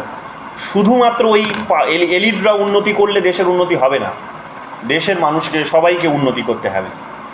তাহলে এরা যারা মেজরিটি, যারা এই যে একটা ইউরোপ থেকে ধার করা একটা আইডিয়া এখানে নিয়ে আসা হয়েছে বলে এখানে কি হয়েছে যে এলিটোক্রেসি ধারণাটা তৈরি হয়েছে, তাহলে সেখানে যদি এবার সেটার বিপরীতে যদি আমরা বিকল্প ধারণা তৈরি করি, যে ধারণাটি তারা এখানে দেওয়ার চেষ্টা করেছেন, তিনি এবং তার মতো আরও কতজন থিঙ্কার্স মিলে দেওয়ার চেষ্টা করেছেন, সেটা হচ্ছে এখানে দেখতে পাবে তোমরা। এখানে এগুলো সবই তোমাদের বললাম। এখানে যে ধারণাটি দেওয়ার চেষ্টা করেছে, যারা দেওয়ার চেষ্টা করেছে সেটা হচ্ছে সাবলটার্ন, যে শব্দটি প্রথম ব্যবহার করেছিলেন গ্রামসি ব্যবহার করেছিলেন। তো এই সাবলটার্ন আমরা দেখতে পাবো যে এই সাবলটার্ন স্টাডিজ বলে তারা একটা ডিসিপ্লিনও তো খুলেছেন, বিভিন্ন ইউনিভার্সিটিতে এটাকে পড়ানোও হয়। তো তোমরা দেখতে পাবে যে সাবলটার্ন স্টাডিজের তারা জন্ম দিয়েছে। অর্থাৎ সাবলটার্ন কথার অর্থ হচ্ছে যে যারা হচ্ছে পিছিয়ে আছে, যারা শোষিত, যারা বঞ্চিত, তাদের কথা বলা হচ্ছে। এই সাবলটার্ন গ্রামসি এই শব্দটি কিন্তু কয়েন করেছিলেন। তো এই একটা স্কুলসকে বা আইডিয়াকে তারা কিন্তু এখানে প্রমোট করার চেষ্টা করছে, যে পোস্ট কলোনিয়াল কান্ট্রিজগুলোর অভিজ্ঞতাগুলো বলছে যে যেহেতু তারা হচ্ছে ওয়েস্ট থেকে এই ধরনের কিছু ডেরিভেটিভ ডিসকোর্স নিয়ে এসেছে, এই ডেরিভেটিভ অমৌলিক ডিসকোর্সের কারণে এদের নিজেদের বিশেষ কোনো উন্নতি হয়নি, মার্জিনাল গ্রুপ, রাইট? সো এখানে আমরা দেখতে পাবো কি, এখানে আমরা তার বক্তব্য হচ্ছে যে সাবলটার্ন যারা আছে, যারা মার্জিনাল সেকশনস যারা আছে, যারা একেবারে পিছিয়ে পড়া শ্রেণী যাদেরকে বলা হচ্ছে, যারা হচ্ছে পিছিয়ে পড়া হচ্ছে কাস্টও বলতে পারো, অর্থাৎ যারা একেবারেই এখানে বলছে যখন দেখো যাদের কথা বলা হচ্ছে সেটা হচ্ছে যে peasant worker women lower caste, দেখতে পাচ্ছ? তো peasant worker women lower caste, এদের কথা বলা হচ্ছে যে এদের যদি তোমাকে উন্নতি করতে হয় তাহলে এদের মতো করে ভাবতে হবে, এবং এদের মতো করে ভাবতে গিয়ে তারা একটা নতুন টার্মিনোলজি কয়েন করেছেন, সেটা হচ্ছে সাবলটার্ন স্টাডিজ।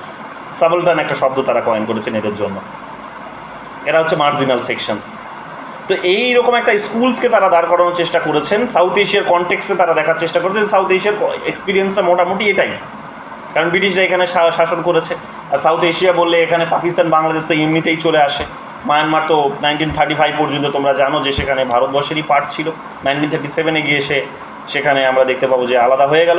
37-এ বা 6-এ এবারই পরীক্ষা এসেছিলো, তোমরা জানো। 35-এর আইনে সেখানে বলা হয়েছিল, 37, তো 35-এর আইনে সেখানে বলা হয়েছিল যে মায়ানমার রেঙ্গুনকে তারা আলাদা করে দেবে, রেঙ্গুন বলা হতো তখন, রেঙ্গুনকে তারা আলাদা করে দেবে। তো এখানে আমরা দেখতে পাবো যে এই অঞ্চলটা তাহলে মোটামুটি এক্সপিরিয়েন্সটা কিন্তু একই। তাহলে এই কারণে তারা সাউথ এশিয়ার পলিটিক্সটাকে কনটেক্সটে তারা এখানে একটা শব্দ কয়েন করেছেন, যেটা হচ্ছে সাবলটার্ন। এই শব্দটি তারা তৈরি করেছেন, অরিজিনেট করেছে, সেটা হচ্ছে বা এখানে নিয়ে এসেছেন আলোচনায় গ্রামসির কাছ থেকে, সেটা হচ্ছে 1980-এ এই ধরনের একটা স্কুলস বা একটা স্টাডিজ এখানে কিন্তু পথ চলা শুরু হলো, যেখানে তারা কি করবে, তারা ফোকাস করছে যে এখানকার ইতিহাস, এখানকার রাজনীতি, এখানকার মার্জিনালাইজ যে সমস্ত বিভিন্ন এজেন্সিসগুলো আছে, অপ্রেসড যে সমস্ত গ্রুপসগুলো আছে, তাদের উপর তারা ফোকাস করবে যে কীভাবে তাদেরকে এম্পাওয়ার করা যেতে পারে, কী ধরনের প্রবলেমের মধ্য দিয়ে তারা যাচ্ছে, এখানকার ব্যাকওয়ার্ড ক্লাস কীভাবে যাচ্ছে, কী ধরনের প্রবলেম ফেস করছে, এখানকার কৃষক সম্প্রদায় কী ধরনের প্রবলেম ফেস করছে, এখানকার শ্রমিক সম্প্রদায় কী ধরনের প্রবলেম ফেস করছে, এখানকার মহিলারা কী ধরনের প্রবলেম ফেস করছে, এখানকার শিডিউল কাস্ট, এখানকার ট্রাইবালসরা কী ধরনের প্রবলেম ফেস করছে, সেগুলো নিয়ে তারা আলোচনা করবে। তো এইটা হলো কিন্তু এই ডিসিপ্লিনটার একটা বলা যেতে পারে একটা চর্চার জায়গা। এবং এটা যাদের হাত ধরে শুরু হলো তারা হচ্ছে পরীক্ষাতে এটাও বোধহয় এসেছে, কোয়েশ্চেন্সও দিয়েছে সাবঅল্টার্ন স্টাডিজের আলাদা করে, সেখানে তোমরা পাবে, পারলে একবার কোয়েশ্চেন্সগুলো সলভ করে নিও, কাজে আসবে। জিলিক করেছো বোধহয় দেখলাম, বাকিরা চাইলে সাবঅল্টার্ন স্টাডিজগুলোও করে নিতে পারো এটার পাশাপাশি, তাহলে আমি কোয়েশ্চেন্সগুলো সলভ করে দেবো, কারণ বেশি প্রশ্ন নেই সেখানে, 19টা আর ওখানে বোধহয় 7টা, তো 19 আর 7 26টার মতো কোয়েশ্চেন্স হতে পারে। সো সাবঅল্টার্নটাও এর পাশাপাশি এটার সাথেও করে নিও, কাজে আসবে।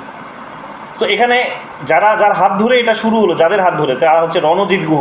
জানলে যে কিছুদিন আগেই তিনি মারা গেলেন, ক্লাসেও তোমাদের বলছিলাম রণজিৎ গুহ সম্পর্কে যখন তিনি মারা গেলেন। গায়ত্রী চক্রবর্তী স্পিভাক, যিনি এখনও জীবিত, প্রেসিডেন্সির প্রাক্তনী, জেএনইউতে গিয়ে একটা কন্ট্রোভার্সি হলো রিসেন্টলি, তোমরা জানলে, যার একটা লেখা বারবার পরীক্ষায় জিজ্ঞেস করে, can subaltern speak, can subaltern speak. তো এটা তো গায়ত্রী চক্রবর্তী স্পিভাক, দীপেশ চক্রবর্তী, এদের হাত ধরে কিন্তু কি হলো, এই রকমের একটা এখানকার যে ইতিহাস, এখানকার যে রাজনীতি, এখানকার যে মার্জিনালাইজ সেকশনসগুলো, তাদের যে বিভিন্ন অধিকার, সেগুলোকে পুনরায় রিভাইভ করার এখানে কিন্তু একটা নতুন করে চেষ্টা কিন্তু এরা শুরু হলো। তো এরা হবে কি সাবঅল্টার্ন, এখানে যখন বলা হচ্ছে তখন হচ্ছে যে এরা একটা ভয়েস হিসেবে কাজ করছে, একটা এজেন্সি হিসেবে কাজ করছে, তাদের না এখানকার যারা মার্জিনালাইজ সেকশনস আছে তাদের। তো এই পথ চলাটা এখানে কিন্তু শুরু হলো, এটা আমরা দেখতে পাবো। এখানে আমরা দেখতে পাবো যে এখানে তোমরা দেখতে পাবে যে সাবঅল্টার্ন স্টাডিজ বিশেষ করে যে সমস্ত বিষয়গুলো নিয়ে চর্চা করে, আমি আলাদা করে সাবঅল্টার্ন স্টাডিজ পড়াবো না, এখানেই দেখো নাও ভালো করে। তো সাবঅল্টার্ন স্টাডিজ যে সমস্ত বিষয়গুলো নিয়ে চর্চা করে সেটা হচ্ছে যে এখানে দেখো ক্রিটিক অফ এলিটিস্ট হিস্টোরিওগ্রাফি, যে এখানকার এই হিস্টোরিওগ্রাফির তারা হচ্ছে যারা এলিটিস্ট আছে তাদের হচ্ছে সমালোচনা করে, অর্থাৎ কলোনিয়াল হিস্টোরিওগ্রাফি তাদের, এবং ইন্ডিয়ান ন্যাশনাল হিস্টোরিওগ্রাফি অর্থাৎ যারা কলোনাইজার যারা ছিল ব্রিটিশ তাদের, এবং এখানে দেশ স্বাধীন হওয়ার পরে যারা এলিট যারা তৈরি হয়েছে তাদেরও কিন্তু এরা সমালোচনা করে, দুটোরই সমালোচনা করে। এবং একটা তারা বলার চেষ্টা করে যে বিকল্প কতগুলো ধারণা তারা কিন্তু দেওয়ার চেষ্টা করেছে, দেখানোর চেষ্টা করেছে কীভাবে পলিটিক্যাল সিস্টেমসগুলো এদেরকে মার্জিনালাইজ করে রেখেছে, এই সমস্ত বিষয়গুলো এরা কিন্তু এখানে দেখানোর চেষ্টা করেছে। এগুলো তোমরা এখানে পাবে। রিকভারিং সাবঅল্টার্ন এজেন্সি, যে বিভিন্ন যে তাদের যে সংগঠনগুলো আছে, যারা আছে কথা বলতে পারে না, যারা হচ্ছে তাদের নিজেদের মানে জোর নেই, বা যারা নিজেরা আর কি পিছিয়ে আছে, শোষিত হচ্ছে, বঞ্চিত হচ্ছে, মার্জিনালাইজ যাদের কথা বলা হচ্ছে, তো তারা তাদের বিভিন্ন যে এজেন্সিসগুলো আছে, সংগঠনগুলো আছে, তাদের যে মুখপাত্রগুলো আছে, তাদেরকে পুনরায় রিভাইভ করানোর বা রিকভার করানোর একটা চেষ্টাও কিন্তু এদের হাত ধরেই হচ্ছে, ইন্টেলেকচুয়ালি তারা কিন্তু করছে। এগুলোও কিন্তু আমরা এখানে প্যারালালি দেখতে পাবো।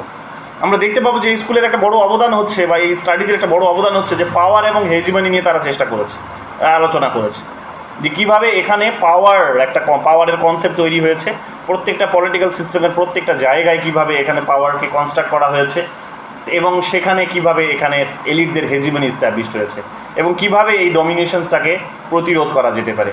সাবঅল্টার্ন স্টাডিজ সেই সমস্ত বিষয়গুলোকে কিন্তু ইন্টেলেকচুয়ালি কিন্তু তুলে ধরার চেষ্টা করে। এখানে তারা পোস্ট কলোনিয়াল থিওরিকে এখানে আমরা দেখতে পাবো। পোস্ট কলোনিয়াল থিওরিজ যেগুলো তো ছিল সেগুলো দ্বারাও প্রভাবিত হয়েছে পোস্ট কলোনিয়াল থিওরিজ, যেমন তোমাদের কিছুক্ষণ আগে বলছিলাম এডওয়ার্ড সাইথের কথা, ওরিয়েন্টালিজম তিনি লিখেছেন, একাধিকবার পরীক্ষায় জানতে চেয়েছে। তো এডওয়ার্ড সাইথ যখন ওরিয়েন্টালিজম লিখলেন তখন থেকে একটা নতুন ডিসকোর্স শুরু হলো, একটা নতুন আলোচনা শুরু হলো, সেটা হচ্ছে পোস্ট কলোনিয়ালিজম। অর্থাৎ যারা উপনিবেশ ছিল একটা সময়, তারা উপনিবেশের অবস্থা কাটিয়ে উঠে যখন তারা স্বাধীন হয়েছে তখন তাদের অবস্থাটা কীরকম, বা ব্রিটিশরা এসে কি করেছিল, বা আরও অন্যান্য কলোনাইজাররা এসে এখানে কি করেছিল, আর এখন কি হচ্ছে, এই ধরনের একটা কম্প্যারেটিভ আলোচনা। তো পোস্ট কলোনিয়াল এখানে একটা আলোচনা এখানে আমরা দেখতে পাবো, এবং এটা এডওয়ার্ড সাইদের হাত ধরে যেমন এসেছে, মিশেল ফুকোর হাত ধরেও এসেছে। যেন তোমরা ল্যাঙ্গুয়েজ নিয়ে অনেক কাজ করেছে, মডার্নিটি নিয়েও অনেক কাজ করেছেন তিনি। তো সেই সমস্ত যে ল্যাঙ্গুয়েজ বা পলিটিক্যাল সিস্টেমের বিভিন্ন পার্টে একেবারে অঙ্গে অঙ্গে যেভাবে ক্ষমতা যেভাবে সেখানে কেন্দ্রীভূত হয়েছে, এবং ভাষার মধ্য দিয়ে যেভাবে এখানে এক প্রকার ক্ষমতা এখানে তৈরি হয়, ক্ষমতার একটা স্ট্রাকচার তৈরি হয়, সেই সমস্ত বিষয়গুলোকে তারা এখানে কিন্তু তাদের একটা থিওরিটিক্যাল ব্যাকগ্রাউন্ড হিসেবে তারা কিন্তু নিয়েছেন এখানে, এবং দেখানোর চেষ্টা করেছেন যে হ্যাঁ এখানে কিন্তু এই জিনিসগুলো হচ্ছে, এগুলোকে নস্যাৎ করা যাবে না। এবং এগুলোকে নস্যাৎ মানে এগুলো হচ্ছে এবং এটাকে নস্যাৎ করতে হবে, যাবে না, এটাকে নস্যাৎ করতে হবে, তবেই গিয়ে ইন্ডিয়ার এই সমস্ত এত বড় একটা পপুলেশনের কিন্তু ডেভেলপমেন্ট হবে। এই মার্জিনালাইজ সেকশনস তাদের ওই অবস্থা থেকে বেরিয়ে আসতে পারবে এবং উন্নতি হবে। তো এই সমস্ত বিষয়গুলো আমরা সেখানে কিন্তু দেখতে পাবো। আমরা যদি পার্টিকুলারলি পার্থ চ্যাটার্জির যদি কন্ট্রিবিউশনস দেখি সাবলটান স্টাডিজে, তাহলে কী কী পাবো? পার্টিকুলারলি যদি তার সাবলটান স্টাডিজে তার কন্ট্রিবিউশনস আমরা দেখার চেষ্টা করি, তাহলে এখানে আমরা দেখতে পাবো যে তার বিখ্যাত বই nationalist thought and the colonial world, আর ডেরিভেটিভ ডিসকোর্স 1986, যেখানে তিনি এখানে কী করেছেন, এই যে এখানে থিম্যাটিক এবং প্রবলেমেটিকের বিষয়গুলো যেগুলো বললাম এগুলো তিনি তুলে ধরেছেন। তিনি এখানে ইনার এবং আউটার ডোমেইন অফ ন্যাশনালিজমের কথা বলেছেন। ইনার এবং আউটার ডোমেইন অফ ন্যাশনালিজম কি বলেছেন? ইনার বলতে কি বুঝিয়েছেন, আউটারটা আগে বোঝো, আউটারটা কি বলেছেন। এখানে দুটো কনসেপ্ট তিনি দিয়েছেন, inner and outer domain of nationalism. আউটারটা বলতে তিনি বলেছেন যে এটা একটা পাবলিক স্ফেয়ার, একটা ক্ষেত্র, জনক্ষেত্র বলা যেতে পারে, যেখানে কি হয়, যেখানে political institutions, governance, economic practices where the colonized nations often adopts western model। অর্থাৎ ন্যাশনালিজম যখন গড়ে ওঠে তখন তার আউটার স্ফেয়ারটা হচ্ছে কি, যে বাইরে থেকে সে কিছু অ্যাডপ্ট করেছে, বাইরে থেকে সে অ্যাডপ্ট করেছে তার পাবলিক স্ফেয়ারে। তো এমন একটা পাবলিক স্ফেয়ারকে বোঝানো হচ্ছে যে পাবলিক স্ফেয়ারটা কী করেছে, যে বাইরে থেকে ধার করেছে, তার রাজনৈতিক সংগঠনগুলোর ধারণা, তার গভর্নেন্সের ধারণা, তার অর্থনৈতিক প্র্যাকটিসের ধারণা, সেগুলো বাইরে থেকে সে ধার করেছে। ইনারটা কি? ইনারটা হচ্ছে এখানকার যে রিলিজিয়ন, এখানকার যে ট্র্যাডিশন, এখানকার যে ফ্যামিলি, এখানকার যে কালচারাল আইডেন্টিটি, এখানকার যে স্পিরিচুয়ালিটি, সমস্ত কিছুকে মূল্য দিয়ে যেটা তৈরি হয়েছে, যেটার ভিত্তিতে এখানে জাতীয়তাবাদ গড়ে উঠেছে, সেটা হচ্ছে ইনার, অর্থাৎ ভেতরের নিজস্ব যেটা। তো এই দুটো এখানে তিনি ন্যাশনালিজমেরও একটা কিন্তু ক্লাসিফিকেশনস করার চেষ্টা করেছেন। এগুলো আমরা তার অবদান হিসেবে কিন্তু এখানে দেখতে পাবো। আমরা দেখতে পাবো তার এই যে বিখ্যাত একটা গ্রন্থ the politics of the governed, এই যে গ্রন্থটিতে আমরা দেখতে পাবো, যেটা তার পুরো নামটা হচ্ছে reflections on popular politics in most of the world 2004। এখানে তিনি সাবলটান গ্রুপসদের এঙ্গেজমেন্টের কথা বলেছেন স্টেটের সাথে। সাবলটান গ্রুপস কীভাবে তার স্টেটের আইডিয়ার সাথে বা স্টেটের সাথে কীভাবে তিনি এঙ্গেজ করছেন নিজেকে, সেই সমস্ত আইডিয়াগুলো এখানে তুলে ধরেছেন।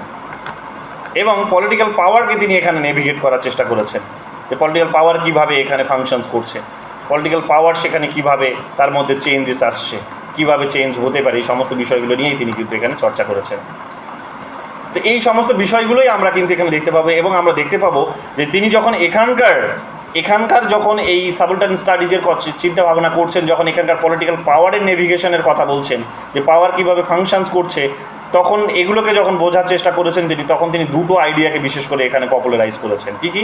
একটা হচ্ছে সিভিল সোসাইটির ধারণা, আর একটা হচ্ছে পলিটিক্যাল সোসাইটির ধারণা। সিভিল সোসাইটির ধারণাতে তিনি এখানে বোঝার চেষ্টা করেছেন যে সিভিল সোসাইটির ধারণাটা হচ্ছে একটা ফর্মাল ধারণা, যেখানে শিক্ষিতরা, যেখানে এলিটরা, যেটার মধ্য দিয়ে কী করে, স্টেটের সঙ্গে কমিউনিকেশনসটা করে, ডেমোক্রেটিক সিস্টেমের সঙ্গে তারা একটা কমিউনিকেশনস করে। এটা একটা ফর্মাল একটা ইনস্টিটিউশনস, ফর্মাল একটা বিষয়, যেখানে সাবলটান্সরা সেখানে গুরুত্ব পায় না, বিশেষ করে নেই তাদের।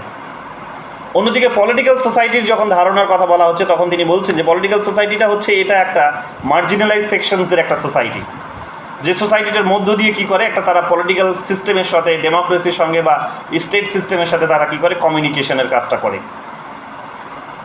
কিভাবে করে তারা? এটা একটা ইনফর্মাল কিন্তু একটা ধারণা, ইনফর্মাল একটা সোসাইটি বলতে পারো, ইনফর্মাল, ফর্মাল নয়, কারণ এদের সেই রকমের এলিটোক্রেসি নেই, এদের সেই রকমের তথাকথিত সেই রকমের পড়াশোনা নেই। এরা এই রকমভাবে ইনফর্মালি সেখানে পলিটিক্যাল সোসাইটির সঙ্গে বা স্টেটের সঙ্গে তারা কমিউনিকেট করে। উদাহরণ নিতে পারো, একটা বিখ্যাত উদাহরণ আছে, সেটা হচ্ছে যে ধরে নাও যে এখানে যতগুলো এই রাস্তায় যারা দেখতে পাচ্ছ, যে পলিটিক্যাল সোসাইটি মানে ধরে নাও যে যারা শিক্ষিত সচেতন, সিভিল সোসাইটি, জানো যে সিভিল সোসাইটি নাগরিক সমাজ বাংলায় যাকে বলি। তো নাগরিক সমাজ যখন স্টেটের সাথে কমিউনিকেট করে, তখন আমরা কি দেখি, একটা ডেমোক্রেটিক ফর্মে তারা করে, তারা সেখানে শান্তিপূর্ণ পথে আন্দোলন করে, তারা সরকারের কাছে কতগুলো দাবি দাওয়া পেশ করে, তারা সেখানে একটা মৌন মিছিল করে, তারা সেখানে কতগুলো নাটকের প্রস্তুতি করে, তারা সেখানে কতগুলো ড্রামার প্রস্তুতি করে, তারা সেখানে লিটারেচার রেখে, তারা সেখানে পত্রপত্রিকায় ম্যাগাজিনই তারা লেখে। এটার মধ্য দিয়ে তারা নিজেদের যে সমস্ত দাবি দাওয়াগুলো আছে সেগুলো কিন্তু পূরণ করিয়ে নেয়। তারা সেগুলো দাবিগুলো পূরণ করানোর জন্য কিন্তু সরকারের উপর প্রেশার ক্রিয়েট করে। এটা তো একটা ফর্মাল ওয়ে, ডেমোক্রেটিক একটা সিস্টেম, এটা হচ্ছে একটা ফর্মাল ওয়ে, স্টেট সিস্টেম এটা একটা ফর্মাল ওয়ে, এইভাবেই হওয়া উচিত। কিন্তু এই দেশগুলোর এক্সপিরিয়েন্স বলছে যে এই দেশগুলোর এক্সপিরিয়েন্সে দেখতে পাবো যে কমিউনিকেশনস ওই রকমভাবে সবসময় হয় না। মার্জিনালাইজরা এখানে আলাদা রকমভাবে কমিউনিকেশন করে এবং কমিউনিকেশন করছে, সেটা হচ্ছে কি তারা পলিটিক্যাল সোসাইটির ধারণার মধ্যে দিয়ে বা সমাজে তারা নিজেদের মতো করে কমিউনিকেশন করছে। কীরকমভাবে তারা এইরকমভাবে কমিউনিকেশন করছে, সেটা হচ্ছে যে ধরে নাও যে তারা হচ্ছে কি যে তারা নিজেদের একটা সংগঠন তৈরি করেছে, বা বলতে পারো যে তারা নিজেরা রাস্তায় হয়তো দেখা গেল যে একটা কোনো ঠেলা নিয়ে সেখানে দোকান বসিয়ে দিয়েছে, বা যেগুলো দেখছো যে রাস্তায় মানুষ হাঁটবে, ফুটপাথ তৈরি হয়েছে হাঁটার জন্য, রাস্তা তৈরি হয়েছে গাড়ি ঘোড়া চলার জন্য, কিন্তু সেখানে রাস্তায় দোকান নিয়ে বসে গেছে। এবং যখন তারা দোকান নিয়ে বসেছে সেখানে তখন সরকারকে ট্যাক্সও পে করতে হচ্ছে না, মানে যে ট্যাক্সগুলো তাদের কাছ থেকে নেওয়া হয় এটা ভেবে না যে সরকারের ঘরে যায়, এগুলো সব হয়তো নেতা নেত্রীদের পকেটে যায়, লোকাল অ্যাডমিনিস্ট্রেশনে চলে যায় সবগুলো, কিছুটা লোকাল অ্যাডমিনিস্ট্রেশনে যায়, বাকিটা সব নেতা নেত্রীদের হাতে চলে যায়, পুলিশ প্রশাসনের পকেটে প্রচুর সংখ্যায় যায়। এগুলো দেখেছি আমি এগুলো অবজার্ভ করেছি। তো এবং দেখলে যে কিছু না আগে যে হকার উচ্ছেদ যখন শুরু হলো তখন এগুলোই আলোচনায় কেন্দ্রবিন্দুতে ছিল। তো এরা কি করে, এরা যেহেতু সেই ফর্মাল অর্গানাইজেশনে উঠে আসতে পারবে না বা পারছে না, তখন তারা নিজেদের মতো করে সার্ভাইভ করার জন্য কি করে, এরা নিজেরা এই রকমভাবে সার্ভাইভ করার চেষ্টা করে। তাদেরকে সেখানে রাস্তায় বসার ফলে তাদেরকে ঘরের জন্য একটা শেল্টারেরও প্রয়োজন হচ্ছে না, একটা পাকা ঘরেরও প্রয়োজন হচ্ছে না, তার একটা সেটার জন্য তার ইনভেস্টমেন্টেরও প্রয়োজন হচ্ছে না, রাস্তার উপরে এসে দোকানটা বসিয়ে দিল। লোকাল ট্রেনগুলোতেও তোমরা এটা দেখবে, এক্সপ্রেসগুলোতেও দেখবে, সেখানে বড়ও দেখবে। বিশ্বের দীর্ঘতম মার্কেট যদি বলো, বিশ্বের দীর্ঘতম মোবাইল মার্কেট যদি বলো, তাহলে হচ্ছে সেটা ইন্ডিয়ান রেল।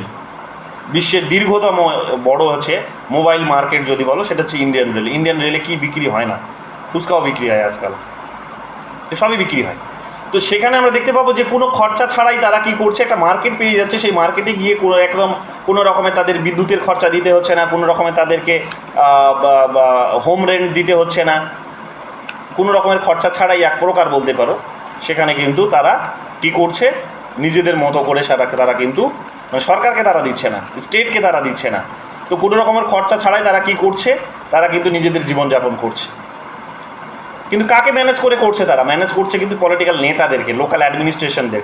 এগুলো একটা কারাপশনের পথে হচ্ছে, যে তারা হয়তো দিতে হয়তো বাধ্য হচ্ছে, যে তোমাকে তুমি যদি দিনে যদি 50 টাকা বা 100 টাকা যদি না দাও, তোমাকে ওখানে বসতে দেবে না দোকান নিয়ে। এবং এই টাকাটা কখনো সরকারিভাবে হয় না, কারণ সরকারের তো পারমিশনই নেই সেখানে তোমার বসার।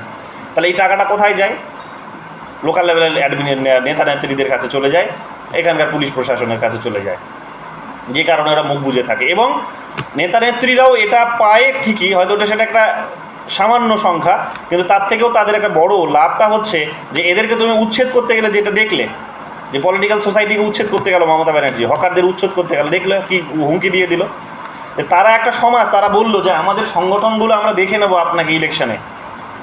তো তারা একটা সোসাইটির ধারণা তৈরি করেছে যারা রাজনীতির ভয় দেখাচ্ছে, যে আমি তোমাকে দেখে নেবো নির্বাচনে, আমি তোমাকে নির্বাচনে দেখে নেবো যে কীভাবে তুমি ফিরে আসো, আমরা কেউ ভোট দেবো না আপনাকে।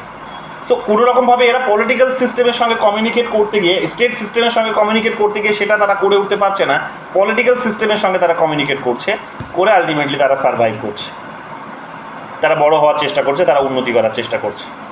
এবং এতে করে বুঝতেই পারছো যে এতে করে এক প্রকার যেটা হয়তো স্টেট সিস্টেমের সঙ্গে সরাসরি ডায়লগের মধ্য দিয়ে হয়তো বিশেষ আরও বড় পরিমাণে হয়তো উন্নতি হতে পারতো, কিন্তু যেহেতু তারা সেখানকার তারা নিজেদের পাওয়ার পজিশনসটা যেহেতু তারা ছাড়তে রাজি নয় এদেরকে, তো এরা কী করছে, এক প্রকার রাস্তাতেই ঠেলাটা বসিয়ে দিয়ে এখানে কি করছে, এক প্রকার নিজের রুটি রোজগারের জন্যই আর কি এক প্রকার বলতে পারো যে এখানে বিজনেসম্যানদের, বড় বড় বিজনেসম্যানদের বিজনেসের জায়গাটাও কিন্তু কমিয়ে দিচ্ছে বা কমে যাচ্ছে, এরাও অসহায়, কিছু করার নেই।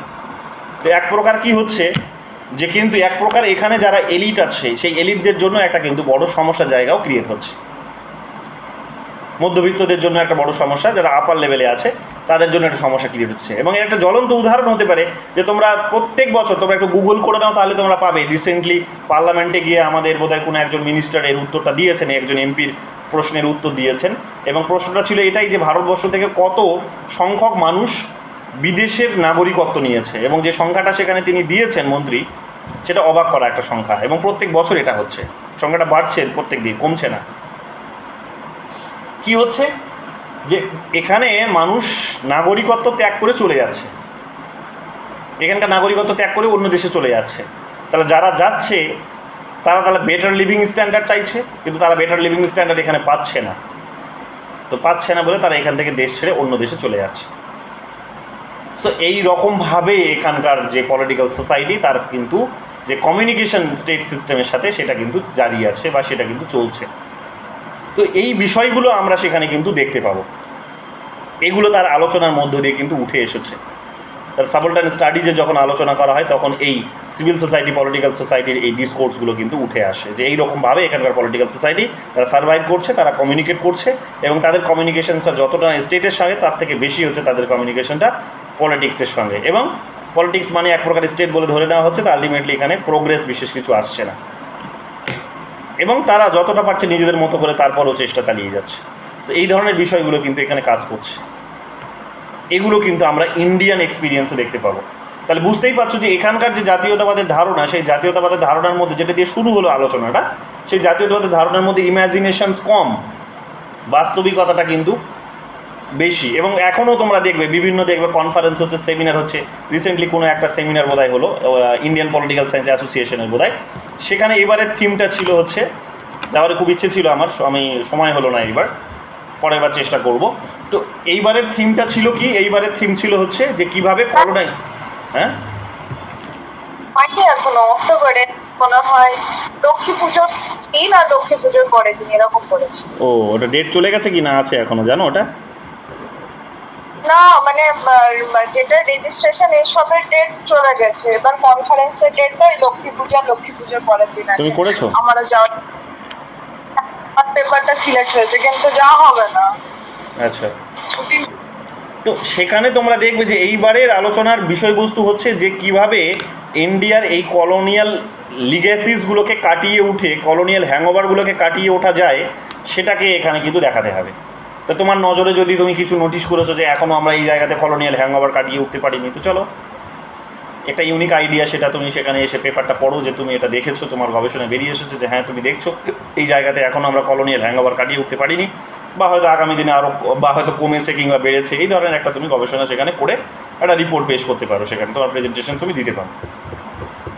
তো তার মানে বুঝতে পারছো যে এখনও আছে। এবং আমিও আমার একটা রচনার মধ্যে দিয়ে যেটা তোমাদের বারবার বলি, বিভিন্ন সময় আসে আলোচনা প্রসঙ্গে, যে আমি এখনও দেখিয়েছি যে কলোনিয়াল হ্যাংওভার আমাদের হয়তো ব্রিটিশদের কেটে গেছে, কিন্তু নতুন করে এই গ্লোবালাইজেশনের ওয়ার্ল্ডে, গ্লোবালাইজড ওয়ার্ল্ডে নতুন করে একটা কিন্তু হ্যাংওভার তৈরি হয়েছে, যাতে সেটা হচ্ছে যে একটা পাশাপাশি আরও অনেকগুলো দেশে, কোন দেশগুলো, এখানে যেমন আমি তোমাদের বলেছিলাম যে ওইখানে দেখবে গ্রাফ করে একেবারে পুরো ডায়াগ্রাম করে সুন্দর করে টেবিল করে দেখানোর চেষ্টা করেছে, যে সেখানে এই ডিজিটাল ফেয়ার অ্যান্ড লাভলির একটা কনসেপ্ট তৈরি হয়েছে, নতুন করে একটা কনসেপ্টকে সেখানে কিন্তু বলা যেতে পারে, নতুন করে একটা রেসিজমকে সেখানে প্রমোট করার চেষ্টা। এবং এটাতে শুধুমাত্র এখন আর ব্রিটিশরা নয়, আগে আমরা ব্রিটিশদেরকেই হয়তো অভিযোগটা করতাম, এখন ব্রিটিশদের জায়গাটা দখল করে নিয়েছে কারা? প্যারালাল ব্রিটিশদের সাথে সাথে আমাদের চাইনিজ, ব্রিটিশদের সাথে সাথে সাউথ কোরিয়ান, ব্রিটিশদের সাথে আমেরিকান, এরা কিন্তু জায়গাটা দখল করে নিয়েছে, এবং ইউরোপের তো আছেই। তো এরা নতুন করে আবার কি করছে, বড় পরিমাণে একটা আমাদেরকে কলোনাইজ করা, যেটাকে বলা হচ্ছে ভার্চুয়াল ইম্পেরিয়ালিজম, বা বলতে পারো যে ডিজিটাল ইম্পেরিয়ালিজম, সেই ডিজিটাল ইম্পেরিয়ালিজমের মধ্য দিয়ে আমাদেরকে কিন্তু করার চেষ্টা করেছে, বা এইগুলো আমরা দেখতে পাবো। তো এইগুলো তুমি দেখতে পারো, উত্থান পতন যা হচ্ছে সেগুলো তুমি তোমার নজরে যেগুলো তোমার ধরা পড়ছে সেগুলো দেখাতে পারো। এবং সেখানে আমি ফ্রান্স ফ্যাননকে সেখানে আমি উদ্ধৃত করেছি, ফ্রান্স ফ্যাননের যে থিওরি, সেখানে সেটাকে আমি লিঙ্ক করার চেষ্টা করেছি থিওরিটিক্যাল ব্যাকগ্রাউন্ড হিসেবে, তো সেগুলো তোমরা দেখতে পারো। তো এই যে বিষয়গুলো, এটা অনলাইনে গুগল করলেই তোমরা পাবে, দেখবে অনলাইনে দেখবে আছে, এটা গুগল করলেই আমার নাম লিখলেই দেখবে সেখানে সেটা বেরিয়ে আসবে, গুগল করলেই বেরিয়ে আসবে। তো এগুলো তোমরা দেখবে, ওপেন অ্যাক্সেস আছে, গুগল করলেই বেরিয়ে আসবে, ঠিক। তো এগুলো তোমরা দেখবে যে নতুন এখন কিন্তু ডিসকোর্সে জায়গা হয়েছে, আলোচনার কেন্দ্রবিন্দুতে আছে, এগুলো নিয়ে প্রচুর গবেষণা হচ্ছে, তোমরাও করতে পারো তোমাদের যদি মনে হয়। এখানে যে বিষয়টি ছেড়ে দিলাম, যেটা নিয়ে উনি আর একটা কথা বলেছিলেন, যেটা আলোচনা করা দরকার, সেটা হচ্ছে যে তিনি গ্লোবালাইজেশনের একটা এফেক্টকে এখানে ন্যাশনালিজমের উপরে বোঝার চেষ্টা করেছিলেন। গ্লোবালাইজেশনের একটা এফেক্টকে তিনি ন্যাশনালিজমের উপরে বোঝার চেষ্টা করেছিলেন। কি ছিল সেই আইডিয়াটি? গ্লোবালাইজেশনের একটা এফেক্ট তিনি বলছেন যে ইকোনমিক গ্লোবালাইজেশনস বা মডার্ন যে গ্লোবালাইজেশনস বা নিউ লিবারাল যে গ্লোবালাইজেশনস, যেটা অনেকটা ইকোনমিক গ্লোবালাইজেশনস, যেই পথ চলা শুরু হয়েছে তার জানো তোমরা যে 80s দিক থেকে এটা খুব জোরালো একটা জায়গা পেলো, বিশেষ করে গ্লোবালাইজড ধারণাটিকে উঠে আসতে দেখলাম আমরা। তো যা কিছু আমরা সেখানে দেখলাম, সেখানে আমরা কি দেখতে পেলাম?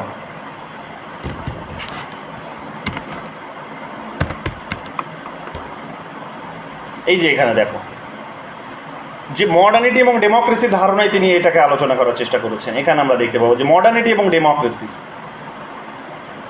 এখানে তিনি বলার চেষ্টা করেছেন যে গ্লোবালাইজ যে ওয়ার্ল্ড, এখন যে নতুন করে গ্লোবালাইজেশন শুরু হয়েছে, বা যেটাকে ইকোনমিক গ্লোবালাইজেশন বা গ্লোবাল মার্কেট ফোর্স যেটা আমরা দেখতে পাচ্ছি, তো সেই গ্লোবাল ফোর্সে আমরা দেখতে পাবো কি যে জাতীয়তাবাদের যে ধারণাগুলো সেগুলো কিন্তু কমে আসছে, অর্থাৎ স্বদেশীয়, যেটা আমার রিসার্চের মধ্যেও খানিকটা লিঙ্ক করা যাচ্ছে। তার মানে যে সেটা কি বলছে, বলা হচ্ছে যে গ্লোবালাইজড ওয়ার্ল্ড তৈরি হওয়ার ফলে এখন সমস্যাটা হচ্ছে এটাই যে গ্লোবালাইজড ওয়ার্ল্ড তৈরি হওয়ার ফলে সমস্যাটা হচ্ছে এটাই যে প্রচুর পরিমাণে এই যে ইন্টারন্যাশনাল অর্গানাইজেশনসগুলো আছে, international monetary fund, world bank, এই অর্গানাইজেশনসগুলো তাদের নিজেদের যে প্রিন্সিপালের মধ্য দিয়ে যেভাবে ইকোনমিক এক ধরনের হেজিমনি ইস্টাবলিশ করেছে, যেভাবে একটা দেশের সিস্টেমের উপরে যেভাবে তারা গিয়ে এখানে হুমড়ি খেয়ে পড়ছে, যেভাবে সেই দেশের সিস্টেমটিকে তারা ম্যানিপুলেট করছে, বা বলতে পারো যে সেখানকার কালচার, সেখানকার হিস্ট্রি, সেখানকার যা কিছু মূল্যবোধ আছে সেগুলোকে যেভাবে তারা এখানে আন্ডারমাইন করছে, তাতে করে কি হবে, তাতে করে আগামী দিনে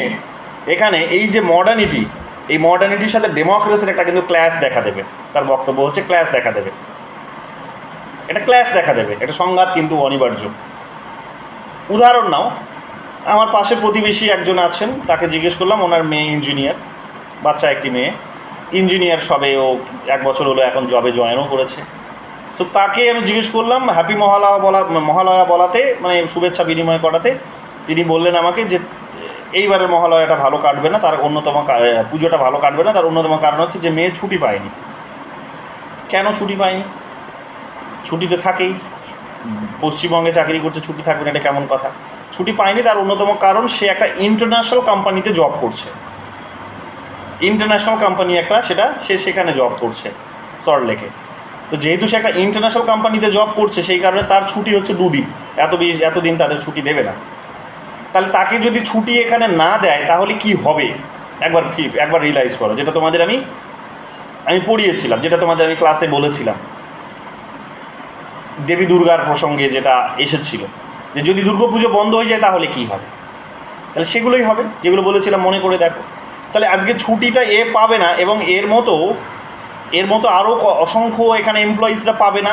এরা যদি না পায় তাহলে কী হবে? ধীরে ধীরে নিজেদের কালচারটা এরা ভুলতে বসবে, কালচারের প্র্যাকটিসটাই বন্ধ হয়ে যাবে, তারা নিজেদের এই উৎসবগুলো পালন করতে পারবে না, এবং এক প্রকার ইকোনমিক ম্যানের পর্যায়ে চলে যাবে তারা, যেটা ফ্রেডরিক টেইলর বলেছিল, মনে করে দেখো, পড়াতে গিয়ে বলেছিলাম সায়েন্টিফিক ম্যানেজমেন্ট। তো ইকোনমিক ম্যানের পর্যায়ে তারা চলে যাবে। এই দেশের জাতীয়তাবাদের যে ধারণা, যেটার উপর ভিত্তি করে তৈরি হয়েছিল, বাল গঙ্গাধর তিলক যেভাবে পুজো পার্বণগুলোকে যেভাবে লিঙ্ক করেছিলেন জাতীয়তাবাদের সঙ্গে, তাহলে ওই আবার গ্লোবালাইজ সেই ইকোনমিগুলো আসার ফলে, মাল্টিন্যাশনাল কর্পোরেশনসগুলো আসার ফলে, এমএনসিসগুলো আসার ফলে, ইন্টারন্যাশনাল অর্গানাইজেশনসগুলো এখানে এসে বিজনেস করার ফলে কি হবে? আবার ওই পর্যায়টা দেখা যাবে কি, যে ওরা শুরু করেছিল, আবার নতুন করে ব্রেক দেখা যাচ্ছে। বাল গঙ্গাধর তিলক শুরু করলো, গান্ধীজি শুরু করলো, প্রত্যেকেই শুরু করেছে কম বেশি, যে এখানকার যে ইন্ডিজেনাস যে কালচারসগুলো আছে, যেখানকার যে ভ্যালু সিস্টেম আছে, উৎসব আছে, পুজো পার্বণ যা কিছু আছে, সেটাকে মূল্য দিয়েই জীবনযাপন করা এবং এই রকম একটা স্ট্যান্ডার্ড তৈরি করা। তো জাতীয়তাবাদ সেটার উপরেই তৈরি হয়েছে। তাহলে আজকে এসে ওরা ওটাকে কী করছে? ওরা এখানে এসে আজকে একে ছুটি না দেওয়ার মধ্য দিয়ে আলটিমেটলি ওটা জেনারেট করছে। কোনটা? একটা গ্লোবাল একটা কিন্তু ইকোনমিক একটা কিন্তু ম্যানের কনসেপ্ট তৈরি করছে, যেখানে সে তার নিজের রাজ্যের, নিজের দেশের, নিজের পাড়ার, নিজের পরিবারের উৎসবে সামিল হতে পারবে না। তাহলে নিজস্বতাটা নষ্ট হয়ে যাচ্ছে। তাহলে আমরা দেখতে পাচ্ছি যে আগামী দিনে এই রকমভাবে কী হবে, যে ইকোনমিক অর্গানাইজেশনসগুলো আরও বেশি করে, যত বেশি আক্রমণাত্মক হবে, তত বেশি করে সে এখানে কী করবে, যত বেশি করে সে এখানে আক্রমণাত্মক হবে, মানে গ্লোবাল ক্যাপিটাল নিয়ে আসবে, এফিসিয়েন্সিকে প্রায়োরিটি দেবে, প্রফিটকে প্রায়োরিটি দেবে, করতে গিয়ে সে কী করবে? সেই ধরনের একটা ব্যবস্থা খুঁজবে, যেখানে আছে সেখানেই আসবে। এখন এখানে যদি একটা সুযোগ থাকে প্রচুর, এখানে যদি অপশান থাকে যে এখানে অনেক বিজনেস করার অপশান আছে, তো এখানে এসেছে, কিন্তু এসে সে কী করছে না, এসে সেখানে গ্লোবাল ক্যাপিটাল যখন ইনভেস্ট করবে, তখন স্বাভাবিকভাবে বুঝে নাও যে এখানকার লোকাল লেভেলের যে ক্যাপিটাল, যে লোকাল যে বিজনেসগুলো আছে, সেগুলো ধ্বংস হবে। এবং হচ্ছে, তোমরা দেখতে পাচ্ছ যে কত জব সেখানে আজকে কিন্তু এলিমিনেট হয়ে গেছে, নেই জব, কিন্তু সেখানে অ্যাবলিউশন হয়েছে, কত ধরনের জব। এবং বারবার তোমাদের বলি যে কোনো যখনই বড় কোনো শক্তি যখন আসে, বা কোনো যখন ডিজাস্টার আসে তখন কিন্তু তার সব থেকে বড় ক্ষতিকারক প্রভাবটা কিন্তু ভালনারেবল সেকশনসের উপরে পড়ে, এবং সেই ভালনারেবল সেকশনের মধ্যে যদি জবের কথা বলো তাহলে জেন্ডারের পার্সপেক্টিভ থেকে দেখলে মহিলাদের উপর পড়ে। কেন? কারণ ইনএফিশিয়েন্ট লেবারের সংখ্যাটা হচ্ছে এরাই বেশি। তো এদের অবস্থাটা কি হবে? গ্লোবালাইজেশন ওয়ার্ল্ডে এদের অবস্থাটা একদিকে হবে কি, যেটা আরও বেশি করে হচ্ছে যে ন্যূনতম যে কাজের অধিকার সেটা হারাবে, এবং এরা কি হবে, এরা কিন্তু মার্জিনালাইজড আরও বেশি করে হয়ে যাবে। এটা একটা আইডিয়া, এটা একটা বাস্তবতা গ্লোবালাইজেশনের। এফিসিয়েন্সিকে যেহেতু তারা প্রায়োরিটি দেবে, এই দেশগুলোর এফিসিয়েন্সিতে আমরা কতটা আছে আমরা ভালো করেই জানি, যে এখানকার মানুষের কিন্তু এফিসিয়েন্সি নেই বলেই কিন্তু ওই কোম্পানিটা কিন্তু ওই দেশে তৈরি হয়েছে, নইলে তো এখানকার মানুষই তৈরি করে নিত। তো এখানকার বেশিরভাগ ইউথ দেখবে জেনারেল লাইনে পড়াশোনা করে, সাধারণ কোনো সাবজেক্ট নিয়ে পড়াশোনা করে, এতটা তাদের হচ্ছে ক্রিটিক্যাল ব্রেন নেই, বা বলতে পারো যে মানে ক্রিটিক্যালি ভাবতে গেলে যে সমস্ত যতটা ক্যাপিটালের প্রয়োজন পড়বে, যা ধর যত রকমের ইনস্ট্রুমেন্টের প্রয়োজন পড়বে, যতটা এখানকার পলিটিক্যাল সিস্টেমকে ফ্লেক্সিবল হতে হবে, অ্যাডমিনিস্ট্রেটিভ সিস্টেমকে ফ্লেক্সিবল হতে হবে, তার কোনো কিছুই এখানে কিন্তু পর্যাপ্ত পরিমাণে নেই। যেহেতু নেই, তার ফলে কী হবে, বারে বারে দেখা যাবে কি, যে যখনই কোনো একটা জবের কম্পিটিশান হবে, যেই জবটা কে পাবে, তখন দেখা যাবে যে এই অঞ্চলের মানুষদের সংখ্যাটা কম হবে, ওই অঞ্চলের মানুষের সংখ্যাগুলো বেশি হবে। কোন অঞ্চল? না উন্নত অঞ্চল, উন্নত শহরগুলো কিংবা উন্নত দেশগুলো, উন্নত রাজ্যগুলোর কিন্তু সেখানে জনসংখ্যার প্রবেশটা বেশি ঘটবে, সেখানে তারাই চাকরি পাবে। তাহলে এফিসিয়েন্সি অর্থাৎ কর্মদক্ষতাকে তুমি ভ্যালু দিতে গিয়ে তুমি এদেরকে কী পাবে, যেহেতু ওটার উপরে বেস করে চলছে, সো এখানকার যে ধারণা সেগুলো কিন্তু হারিয়ে যাবে, অর্থাৎ এখানকার ইউথরা কিন্তু এখানে মার্জিনালাইজেশনের পর্যায়ে পৌঁছে যাবে, এবং ধীরে ধীরে এরা কী করবে, প্রতিরোধ গড়ে তুলবে। এই কারণে কি প্রতিরোধ? না গণতন্ত্রকে রক্ষা করার প্রতিরোধ, যে আমি আমার মতো করে শাসন ব্যবস্থা চাই, আমি আমার মতো করে এখানে কি চাই, উন্নতি চাই, কিন্তু আমার মতো করে উন্নতিতে পাবো না আমি। তাহলে একটা ক্ল্যাশ সেখানে দেখা দেবে। যদি এই ক্ল্যাশগুলো আমরা দেখতে পাই না সরাসরি চোখে, কিন্তু এই ক্ল্যাশগুলো হচ্ছে, বা এখনও যদি না হয়ে থাকে সরাসরি, তাহলে আগামী দিনে এগুলো হবে। এগুলো আমরা দেখতে পাচ্ছি। প্রফিটেবিলিটির কথা বলা হচ্ছে, প্রফিটেবিলিটি অর্থাৎ লাভের কথা বলা হচ্ছে, লাভবানতা। তো লাভ ক্ষতির যখন ক্যালকুলেশনস করা হবে, তখন স্বাভাবিকভাবেই যার এফিসিয়েন্সি আছে তার লাভ হবে, যার এফিসিয়েন্সি নেই তার লাভ হবে না। যে কম্পিট করতে পারবে মার্কেটে, যে নতুন নতুন প্রোডাক্ট প্রডিউস করতে পারবে মার্কেটে, তাদের আসবে, তাদের লাভ হবে, যাদের নেই তারা পারবে না। তো দেখতেই পাচ্ছ যে প্রচুর পরিমাণে চাকরি ছাঁটাই হয়ে যাচ্ছে। কেন? কারণ তারা নতুন নতুন স্কিলস অ্যাকোয়ার করতে পারছে না, তাই আর নতুন করে তারা জব পাচ্ছে না। নতুন জবের জন্য নতুন ধরনের লোককে নেওয়া হচ্ছে। তাহলে বারবার এই ছাঁটাই প্রক্রিয়াটা জারি আছে। তাহলে এই সমস্ত দেশগুলোর প্রবলেমটাই আরও বেশি। কেন? কারণ এই সমস্ত দেশগুলিতে আমরা কি দেখতে পাবো, যে এখানে এই ধরনের প্রবলেমগুলো আছে, এদের এফিসিয়েন্সি নেই, এখানকার মানুষের এতটা টেকনিক্যাল স্কিলস নেই, এখানে এতটা বেশি তারা স্কিলস পায়নি, স্কুলগুলিতে কলেজগুলিতে এই ধরনের এডুকেশন নেই। যেখানে ইউরোপে এখন প্রত্যেকটা বাচ্চাকে কোডিং শেখানো হচ্ছে, ম্যাথমেটিক্স শেখানো হচ্ছে কম্পালসারিলি। যেমন ঋষি সুনাক যখন পাওয়ারে আসলো, তখন তোমরা দেখলে ব্রিটেনে অঙ্ক শেখানোটা বাধ্যতামূলক করে দিল। আমাদের এখানে দেখবে, তোমরা জানো যে আমাদের অবস্থা কী, যে আমাদের টিচারদের কথা মনে করে দেখো যে কতটা করুণ, কত মায়া লাগে এখন তাদের মুখগুলো মনে পড়লে, যে কত কষ্ট করে অঙ্ক শেখাতো, তারা নিজেরাই বোঝে না আমাদের অঙ্ক শেখাতো। তো এই যে বিষয়গুলো, এগুলো আরও বাড়বে। তো এইগুলো আমরা দেখতে পাবো কি, এগুলো আমরা দেখতে পাবো যে এগুলো যখন এইগুলোকে যখন ভ্যালু দিয়ে যখন এখানে মার্কেট রান করবে, তখন আমরা দেখতে পাবো কি, যে পুয়াররা আরও বেশি করে পুয়ার হবে, তারা ডেভেলপমেন্টের কিন্তু পার্ট হয়ে উঠতে পারবে না, তারা মার্জিনালাইজড হয়ে যাবে। তো মডার্নিটির এই ধারণায় আমরা দেখতে পাবো কি, যে যেই রকমভাবে সেখানে এই global capital, prioritise, efficiency, profitability, এগুলোকে যেমন ভ্যালুস দেওয়া হয়েছে, সেখানে আমরা দেখতে পাবো কি, যে মডার্নিটির এই ধারণার মধ্যে এখানে সোশ্যাল জাস্টিস এগুলো কিন্তু পিছিয়ে পড়বে, ইনক্লুসিভিটির এই ধারণাগুলো থেকে কিন্তু পিছিয়ে পড়বে, অর্থাৎ মার্জিনালাইজ গ্রুপসগুলো কিন্তু তাদের ওয়েলবিং কিন্তু খুব একটা বেশি হবে না। এগুলো আমরা দেখতে পাবো যে ডেমোক্রেসির এই ধারণার মধ্যে দিয়ে তারা সেই কারণে কি করবে, তারা নিজেদের ভয়েসটাকে তোলার চেষ্টা করবে, তারা প্রতিবাদ করছে, কিন্তু বিশেষ করে তারপরেও কিন্তু উন্নতি হচ্ছে না। তো এগুলো আমরা দেখতে পাচ্ছি যে একটা টাসলস এগুলো কিন্তু চলতেই আছে। সো এই ধরনেরও একটা আইডিয়া তিনি কিন্তু আমাদের দেওয়ার চেষ্টা করেছেন। আরও দু একটা কথা বিক্ষিপ্তভাবে বলেছেন, এগুলোই ঘুরিয়ে ফিরিয়ে যদিও আসবে, ভালো করে দেখে নিও। যে পলিটিক্যাল ডেমোক্রেসি এবং ইকোনমিক মডার্নাইজেশন, এটা হচ্ছে ভার্সাস, যে পলিটিক্যাল ডেমোক্রেসি ভার্সাস ইকোনমিক মডার্নাইজেশনস, যে একদিকে মানুষের চাহিদা, আর অন্যদিকে হচ্ছে মার্কেটের চাহিদা। তো মার্কেটের চাহিদা যেটা গ্লোবাল চাহিদা, আর এদের যেটা চাহিদা সেটা হচ্ছে কিন্তু একটা অঞ্চলের চাহিদা। তো অঞ্চলের চাহিদার সাথে গ্লোবালের চাহিদার কোনো মিল খাবে না। তো ফলে এরা কী হবে, এদের কিন্তু ইনক্লুশনের জায়গায় এক্সক্লুশনটাই বেশি হবে এবং হচ্ছে। কোয়ালিটি অফ জব কিন্তু আমাদের দেশে কিন্তু কমছে বলা যেতে পারে। কোয়ালিটি অফ জবের সংখ্যাটা কিন্তু কমছে, সাধারণ কাজ করার মানুষের প্রবণতাগুলো যেন বাড়ছে।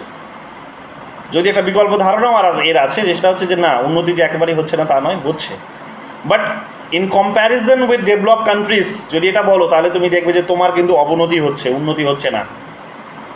কারণ তুমি যার সাথে কম্পিট করছো সে কিন্তু একটা জায়েন্ট, সেই জায়েন্টের সঙ্গে তুমি কিন্তু পেরে উঠতে পারবে না। তো এগুলো আমরা দেখতে পাচ্ছি যে নতুন ধরনের কতগুলো প্রবলেমসকে জেনারেট করেছে, যেটা কিন্তু এনার রচনার মধ্য দিয়ে উঠে এসেছে। সো এই বিষয়গুলোই তোমরা আলোচনায় এখানে ঘুরিয়ে ফিরিয়ে পাবে, ভালো করে দেখে নিও। যা বললাম শুধু মন দিয়ে যদি শুনতে পেরেছো, এবং যদি নাও শুনে থাকো একবার রেকর্ডটা দেখে নিও এখানে, তারপর তোমরা কোয়েশ্চেন্সগুলো সলভও করে নিও, এই নোটটা পড়েও নিও, তারপরে কোয়েশ্চেন্সগুলো সলভ করতে যাও, দেখবে প্রত্যেকটা কোয়েশ্চেন্সের উত্তর তোমাদের জানা, এবং ওই এক্সপ্লেনেশনে দেখবে এগুলোই লাগানো আছে, আমি এগুলো দিয়ে রেখেছি। সো ভালো করে এটা কিন্তু দেখে নাও।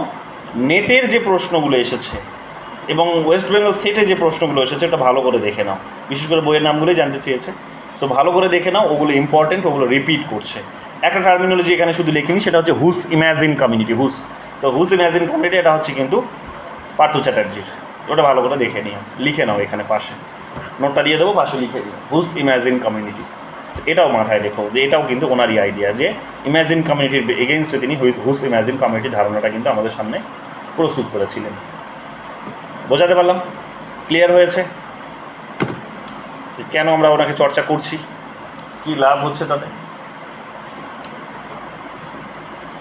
বোঝা গেছে? বলো সোহম। হ্যাঁ স্যার, বুঝতে পেরেছি। ঝিলিক? হ্যাঁ স্যার, ঠিক আছে। শ্রেয়া? হ্যাঁ স্যার, বোঝা গেছে। ময়ূরাক্ষী? হ্যাঁ স্যার, বোঝা গেছে। দীপিকা?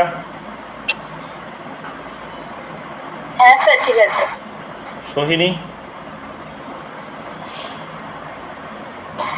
স্যার বুঝতে পেরেছি, কিন্তু লাস্টের দিকটা আমার একটু কনফিউশন লাগলো, যেখানে আপনি বললেন না যে ওই মানে গ্লোবালাইজেশনের সময় যেখানে মডার্ন যে কান্ট্রিগুলো তার সাথে আমরা যে কম্পিট করতে পারছি না, তার রিজনগুলো আমার একটু কনফিউশন লাগলো, যদি আরেকবার ক্লিক করতে ভালো।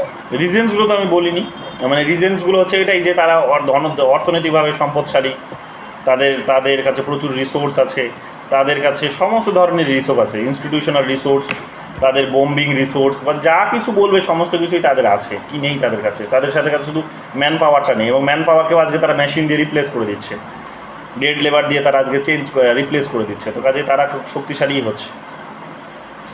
হচ্ছে। ওগুলোই তো ফলে আমাদের যে এগুলো নেই বলে তো আজকে আমাদেরকে অ্যামাজন বা ওলা উবের, এগুলো ওলা বোধহয় বিদেশি কোম্পানি, তো আজকে বিদেশ থেকে ওই কোম্পানিগুলো যা সফটওয়্যারটা তৈরি করেছে ওখান থেকে কন্ট্রোল করছে, এত বড় একটা মার্কেটের লাভ একটা বড় অ্যামাউন্টে তারা নিজেদের দেশে নিয়ে চলে যাচ্ছে। এটাই তো হচ্ছে। আমাদের সমস্ত দিক থেকে একটা ঘাটতি আছে। আপনি যে বললেন না যে ইকোনমিক ম্যানের কনসেপ্টটা খুব বেশি করে তৈরি করছে, মানে ইকোনমিক ম্যানের কনসেপ্ট তৈরি করছে বলতে গেলে যেখানে মানে জনগণকে অনেক বেশি করে প্র্যাকটিক্যালি কাজ করার কথা বলা হচ্ছে, কিন্তু আমাদের ইন্ডিয়াতে সেটা করা হচ্ছে না। আমরা বেশি ফেস্টিভ্যাল, ট্রেডিশন এগুলোর উপর অনেক বেশি ফোকাস করছি। না,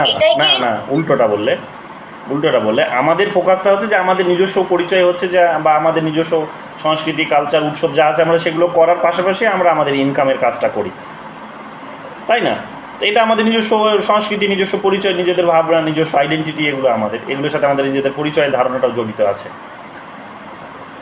এখন ওরা এসে বলছে যে তুমি যদি এতদিন ধরে পুজোই করবে তাহলে তুমি টাকা অর্জন করবে কখন? কারণ ওদের আকাঙ্ক্ষাটা আরও অনেক বেশি, যে তোমাকে 5 দিনই, তোমাকে এত ছুটি নিলে হবে না, ম্যাক্সিমাম তুমি 2 দিনই ছুটি পাবে। তো ইকোনমিটাকে ওরা ভ্যালুস দিয়েছে, আমাকে মানুষকে ইকোনমিক ম্যান বানিয়ে দিচ্ছে, তো তোমাকে ইকোনমিক্যালি ভাবতে হবে। চলো, এত পুজো পার্বণ নিয়ে ভাবছো কেন? তো তাতে করে তোমার কী হচ্ছে? তোমার নিজস্ব আইডেন্টিটি নষ্ট হচ্ছে, কারণ তুমি পুজো পার্বণ করতে পারবে না, তুমি অংশগ্রহণ করতে পারবে না, তুমি সামাজিক আচার অনুষ্ঠানে অংশগ্রহণ তোমার থাকবে না, যেহেতু থাকবে না তাহলে তোমার তাহলে তোমার আইডেন্টিটি নষ্ট হচ্ছে। তাহলে তোমার যে ধরনের আইডেন্টিটি তৈরি হচ্ছে সেটা ইকোনমি। এবার এই ইকোনমির আইডেন্টিটিটাও কিন্তু একটা বলতে পারো যে লং রানে এটা সাস্টেনেবল নয়, কারণ তাদের কাছে প্রচুর যেহেতু ইকোনমি আছে, তারা সেই ইকোনমি দিয়ে নতুন নতুন সিস্টেম গড়ে তুলছে, সেটার সাথে তুমি তোমার এই অর্থনীতি দিয়ে সেটা কম্পিট করে উঠতে পারবে না তুমি। সো এতে করে কি হবে, ডেমোক্রেসি এবং গ্লোবাল এখানে মডার্নিটি তার মধ্যে একটা কিন্তু ক্ল্যাশ দেখা দেবে, একটা দ্বন্দ্ব দেখা দেবে, এবং তখন দ্বন্দ্ব দেখা দিচ্ছে অলরেডি। ওটাই তিনি বলার চেষ্টা করছেন যে জাতীয়তাবাদের এই ধারণার মধ্যে এই জাতীয়তাবাদে এখানে কী দেবে, একটা অনিবার্য দ্বন্দ্ব সেখানে, মডার্নিটি ভার্সেস ডেমোক্রেসির একটা দ্বন্দ্ব সেখানে কিন্তু দেখা দেবে। ডেমোক্রেসিতে কারা আছে, ডেমোক্রেসিতে এখানকার মানুষরা আছে যারা ডেমোক্রেটিক প্রিন্সিপালসগুলোকে প্র্যাকটিস করতে চায়, কিন্তু ওরা এসে তো সেটা করতে দেবে না। তো এই দেশের ডেমোক্রেটিক যে প্রিন্সিপালস, যে পুজো পার্বণ আমি করবো, সেটা তোমাকে করতে দেবে না, কিন্তু ওরা চাইছে যে সেখানে তুমি কাজ করো, আর তুমি চাইছো যে ডেমোক্রেটিক প্রিন্সিপালসগুলো অ্যাপ্লাই হোক, অর্থাৎ আমি পুজো পার্বণ করবো, তুমি সেটা করতে পারবে না। তো দ্বন্দ্ব অনিবার্য হবে। ওই দ্বন্দ্বটাকে তিনি দেখানোর চেষ্টা করেছেন। বোঝা গেছে? হ্যাঁ, বোঝা গেছে, কিন্তু বলতে চাইছি এই যে ট্রেডিশনকে ফলো করা বা আমাদের নিজের পরিচয়টাকে বাঁচিয়ে রাখা, সেটা আমাদের ক্ষতি করছে না আমাদের মানে ভালো পথে নিয়ে যাচ্ছে? মানে ওরা অফকোর্স ক্ষতি করছে।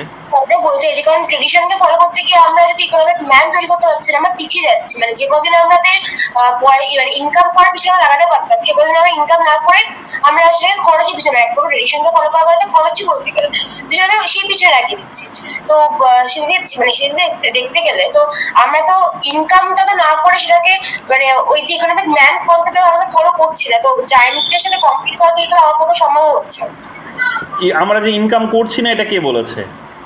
মানে ইনকাম করছি না অন দ্য সেন্স যে আপনি যে বললেন না যে আমাদের দুদিন ছুটি, মানে ওই দুদিন ছুটি ওদের আছে, কিন্তু আমাদের যে দুদিন ছুটির বদলে আমরা ছুটি পাচ্ছি 15 দিন 20 দিন, কিন্তু এই 15 দিন 20 দিন ছুটি পাচ্ছি, তার মানে এটা নয় যে ওই 20 দিনে যে আমরা যে পরিমাণ ইনকাম করতে পারতাম সেটা তো এক প্রকার ব্যাহত হলো। হ্যাঁ, ব্যাহত হলো সেটা। এবার কথাটা হচ্ছে যে তোমাকে ইনকাম করতে হবে কার জন্য? ইনকাম করতে হবে গ্লোবাল মার্কেটের জন্য, ইনকাম করতে হবে গ্লোবাল স্ট্যান্ডার্ডের জন্য, ইনকাম করতে হবে সেই গ্লোবাল স্ট্যান্ডার্ডে যাদের হেজিমনি আছে তাদের জন্য।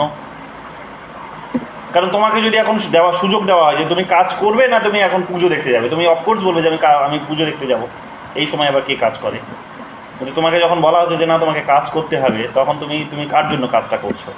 তুমি তো নিজের জন্য কাজটা করছো না, কারণ তুমি জানো আমি যা কাজ করেছি সেটা কিন্তু এনাফ, বা আমি যা কাজ করছি প্রত্যেকেই তাই কাজ করছে। অর্থাৎ আমরা যদি প্রত্যেকেই আমরা একই বিষয়কে সেলিব্রেট করি, তাহলে তো প্রত্যেকে এটা আমাদের ভাবনার মধ্যে আছে যে আমরা ওই পুজোর সময়টা আনন্দ উপভোগ করার জন্য অলরেডি আমরা কিছু সেভিংস করে রেখেছি, তাহলে সেই সেভিংসটা সকলের মধ্যে ডিস্ট্রিবিউট হবে ওই সময়ের মধ্যে, যাতে আমাদেরকে কাজ করতে না হয়।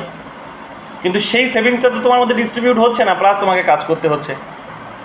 তাহলে তুমি কার জন্য করছো? তোমার নিজের জন্য করছো?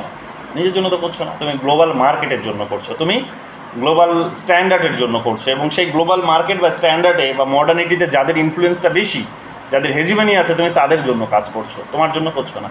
তো তোমার নিজস্ব পুজো পার্বণগুলোকে বিসর্জন দিয়ে, তোমার নিজস্ব কালচার, নিজস্ব সংস্কৃতি, সেগুলোকে বিসর্জন দিয়ে তুমি ওদের জন্য কাজ করছো। তো এইরকমভাবে তিনি বলার চেষ্টা করছেন যে জাতীয়তাবাদ, যে ডিফারেন্ট যে ন্যাশনালিজমের কনসেপ্ট যেগুলো আছে বিভিন্ন দেশগুলোর, এই গ্লোবালাইজেশন আসার ফলে সেগুলোর সঙ্গে আবার নতুন করে কিন্তু একটা ক্ল্যাশ উঠে আসবে। এবং মডার্নিটির মতো, এটা যেহেতু গ্লোবালাইজেশন মডার্নিটিকেই ডিনোটস করছে, তো সেই মডার্নিটির সাথে ডেমোক্রেসির একটা কনসেপ্ট গড়ে উঠবে, যে এদের মতো করে শাসন চাইছে, ডেমোক্রেটিক শাসন চাইছে, এদের মতো করে পুজো পার্বণ চাইছে, এদের মতো করে ব্যবসা বাণিজ্য চাইছে, এদের মতো করে অফিস আদালত চাইছে, কিন্তু ওদের নিয়ম আলাদা। তো ওদের নিয়মটাই এখানে তোমাকে মানতে হবে বাধ্যতামূলকভাবে। যদি বাধ্যতামূলকভাবে মানতে হবে, তাহলে তোমার স্বাধীনতাটা থাকলো কোথায়? তোমার পরিচয়টা তাহলে টিকলো কোথায়? তাহলে ওদের কাছে তুমি কিন্তু মাথা নত করতে বাধ্য হলে এক প্রকার। তাহলে এই ধরনের একটা যখন ডিসপ্যারিটি যখন উঠে আসবে, তখন সেটা কিন্তু এক প্রকার অনিবার্যভাবে বলতে পারো যে ক্ল্যাশকে সেখানে কিন্তু জন্ম দেবেই। বুঝতে পেরেছো? শ্রেয়সী, বোঝা গেছে? হ্যাঁ স্যার, বোঝা গেছে। ইপসিতা? হ্যাঁ দাদা, বুঝেছি। ওকে। ময়ূরাক্ষী, ঠিক আছে? ময়ূরাক্ষী? হ্যাঁ স্যার, ঠিক আছে। সমৃতা, ক্লিয়ার? ওকে। চলো তাহলে কোয়েশ্চেন্সগুলো সলভ করে ফেলো। নেক্সট ক্লাসে আমরা আলোচনা করব পিওয়াইকিউগুলো দেখে নেব, ঠিক আছে? নেক্সট ক্লাসে আমরা পিওয়াইকিউগুলো দেখে নেব। চলো, গুড নাইট।